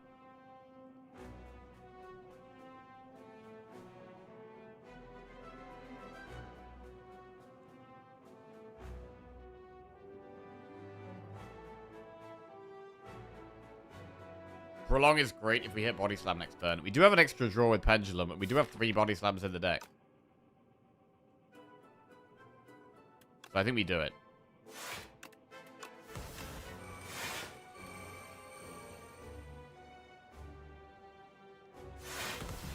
Alright. There's double Body Slam. That's fantastic. That's super good. How do we kill it here? We want to play the Feel No Pains. We could Feel No Pain, Tremble, double Body Slam.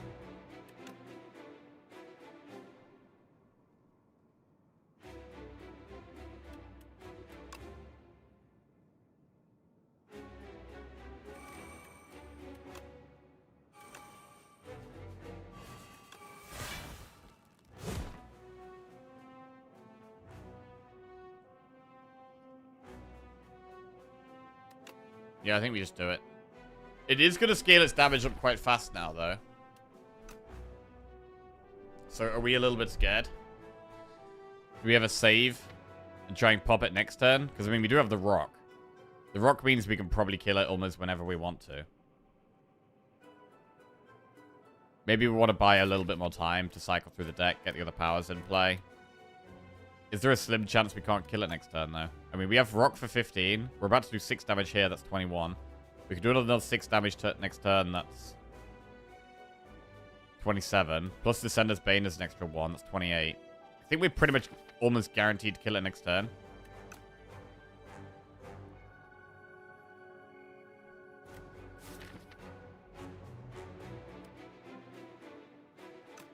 So we're going to wait.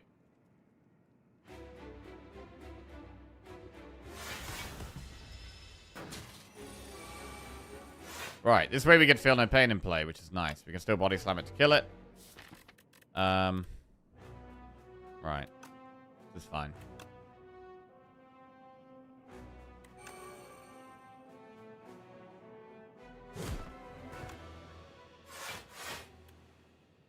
Right, phase 2. Really want to try and not get any wounds in the deck. If we can avoid it. We don't have weak, which is a bit of a problem. Automation's the last card in the deck. Bit awkward. Do we Cinder here?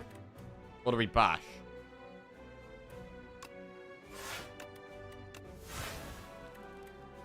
Cinder pushes more and exhausts the bad card generally. But the Vulnerable can actually add a lot of damage. I don't think we really need Bash. So I really don't mind Cinder here. I mean, we could Energy Pot and do both. We could Energy Pot and do both. After we Automation, we're going to have more energy. So I kind of like it.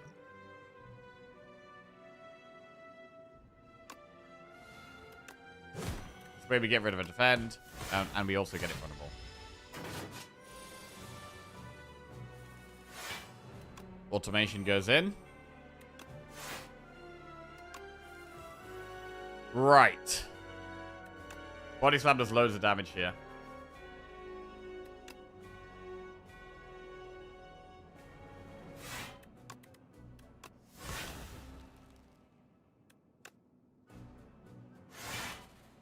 $100 damage.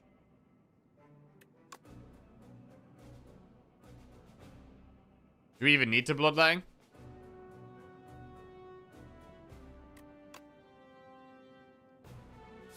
We got double Body Slam left in the deck there. We draw 6 cards.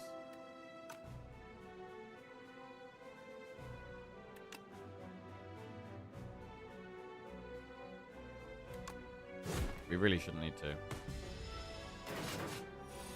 11 times 5. Double Body Slam gets there. We want to get Prolong off.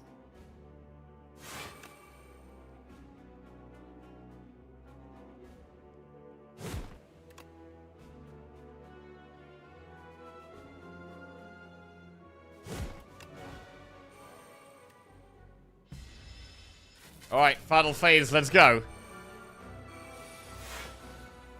11 times 3. It's a big Prolong.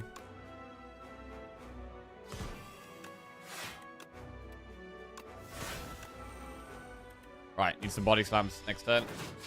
68 block Prolong. Double, triple Body Slam. Triple Slam. That might be lethal. Boom. That's comfortably lethal. Comfortably lethal. GG. Big win. Nice. Very nice. Alright. Slammed it through. The whole deck was basically just Feel No Pain, Body Slam, and True Grit. That was basically the whole deck. And it worked a treat. Worked a treat.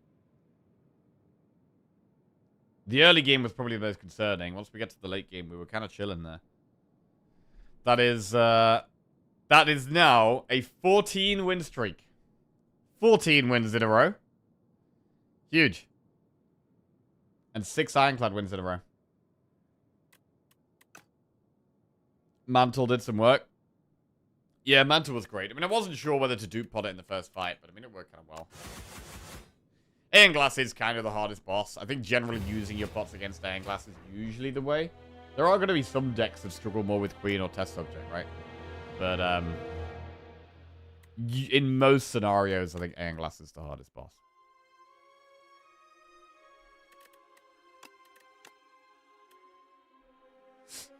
And I mean, we took Large Capsule. It's like, I think this is only like the second time ever I've took Large Capsule. I really don't like this generally.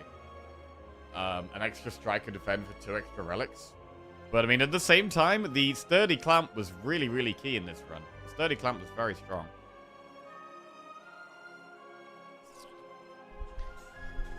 Finally, he picked it. It's severely underrated. Clamp is a massive high roll. Yeah. Yeah.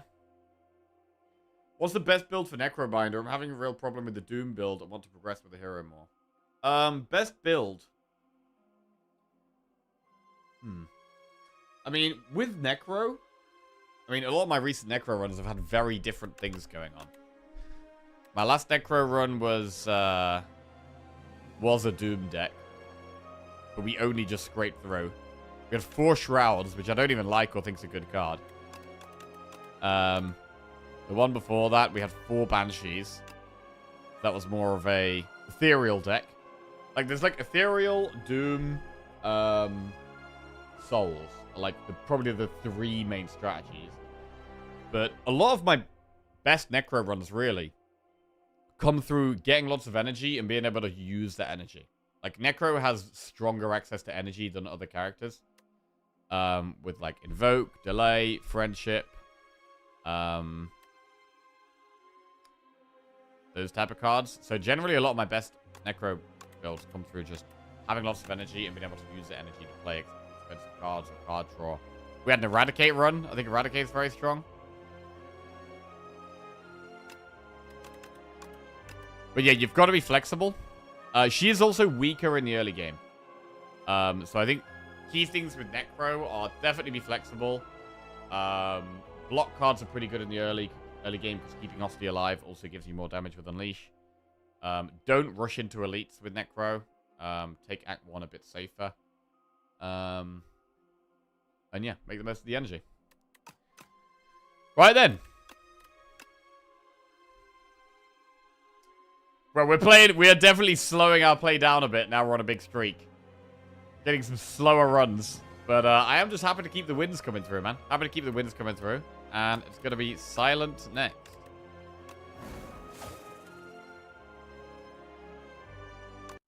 Okay. File holster, winged boots, or hefty tablet. Let's get a prediction going for this one. Will we win the silent run?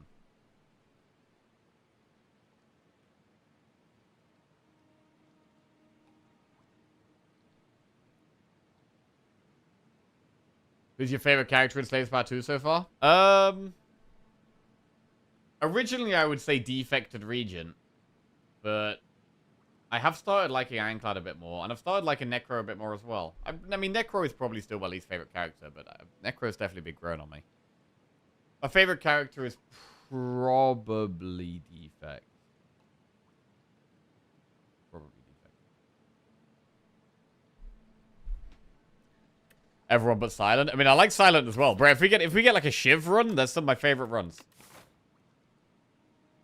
That's some of my favorite runs. Right. Where do we want to go here? We could do like Campfire Elite, and end on a shop. File holster, wing boots, or hefty tablet. I don't love starting with a curse on Silent. We've got Waterfall Giant. Silent is not too bad against Waterfall Giant. Neutralize is very strong against it. Definitely going to want to upgrade that.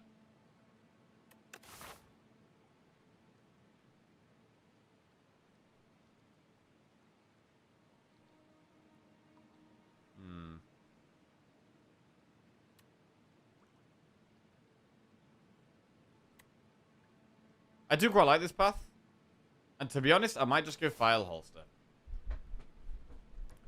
Might just go File Holster here. Definitely the best early game.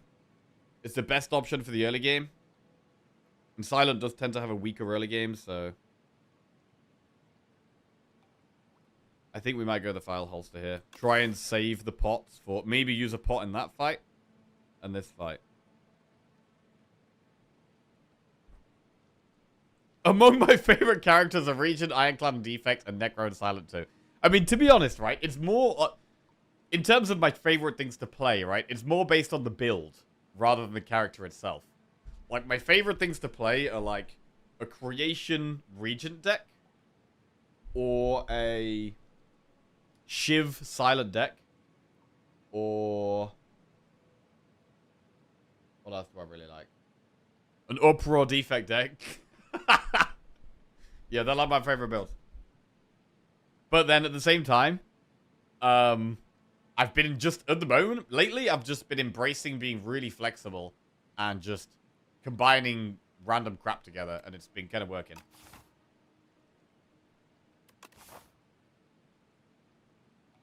I mean, you can consider wing boots here.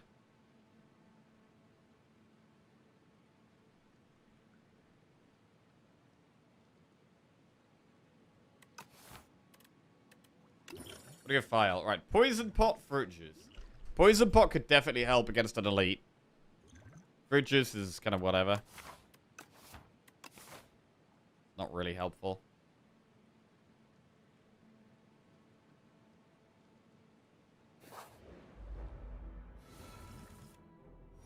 Love a good defect power deck? Yeah, bro. I mean, to be fair, yeah, bro, a storm defect deck. That's another one.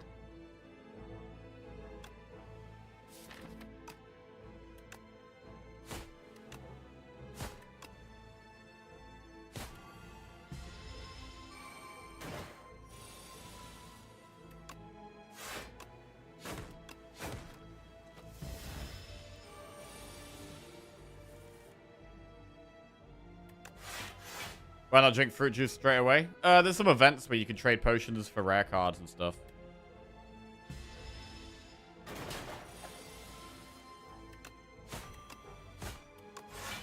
Right.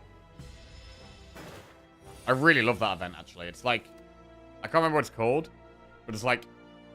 I think you have to have 2 potions to get it, actually.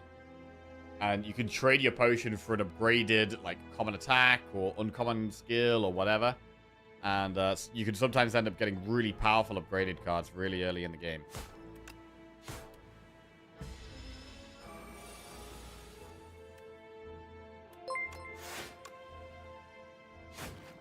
Pete DeLorean just subscribed. Pete DeLorean, welcome to the Jackoffs. Thank you very much, mate. Cheers. It's called the Future of Potions. I mean, Bubble is quite a good poison card, but it only works with our potion. It doesn't work with a card in our deck. So we just take Leading Strike here. It's a fine early game attack.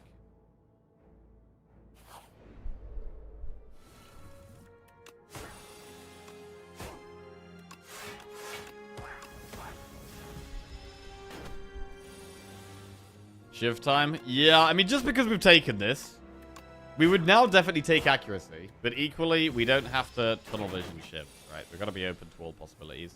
This deck could still do anything.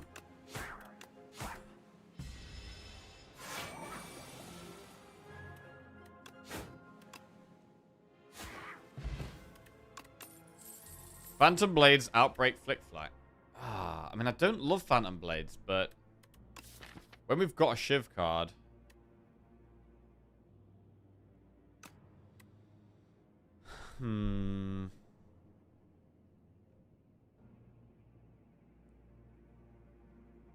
Like, you could do Phantom Blades and then play Leading Strike and play the one Shiv straight away and then retain the other one and play the other one next turn.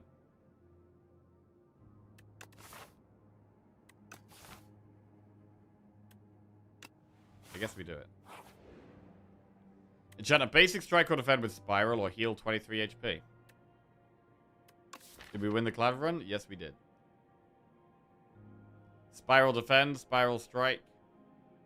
Spiral defend becomes an incredibly good card to upgrade.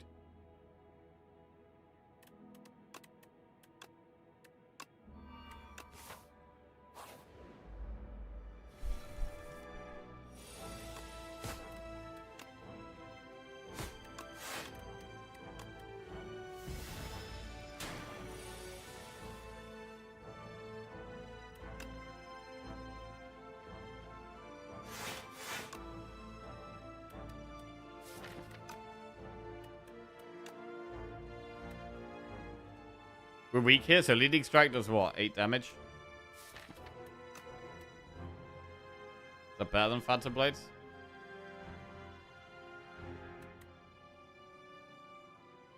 Probably still is.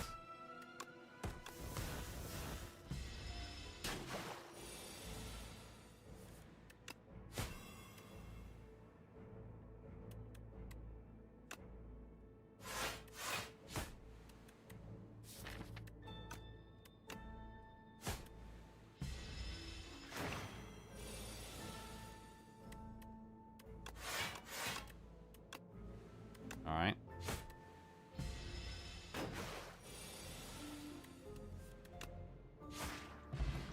Dex Pot. Deflect, Deadly Poison, Piercing Wail. Piercing Wail's pretty good against the Gardeners. Deadly Poison, it could be quite good to just have some poison in the deck.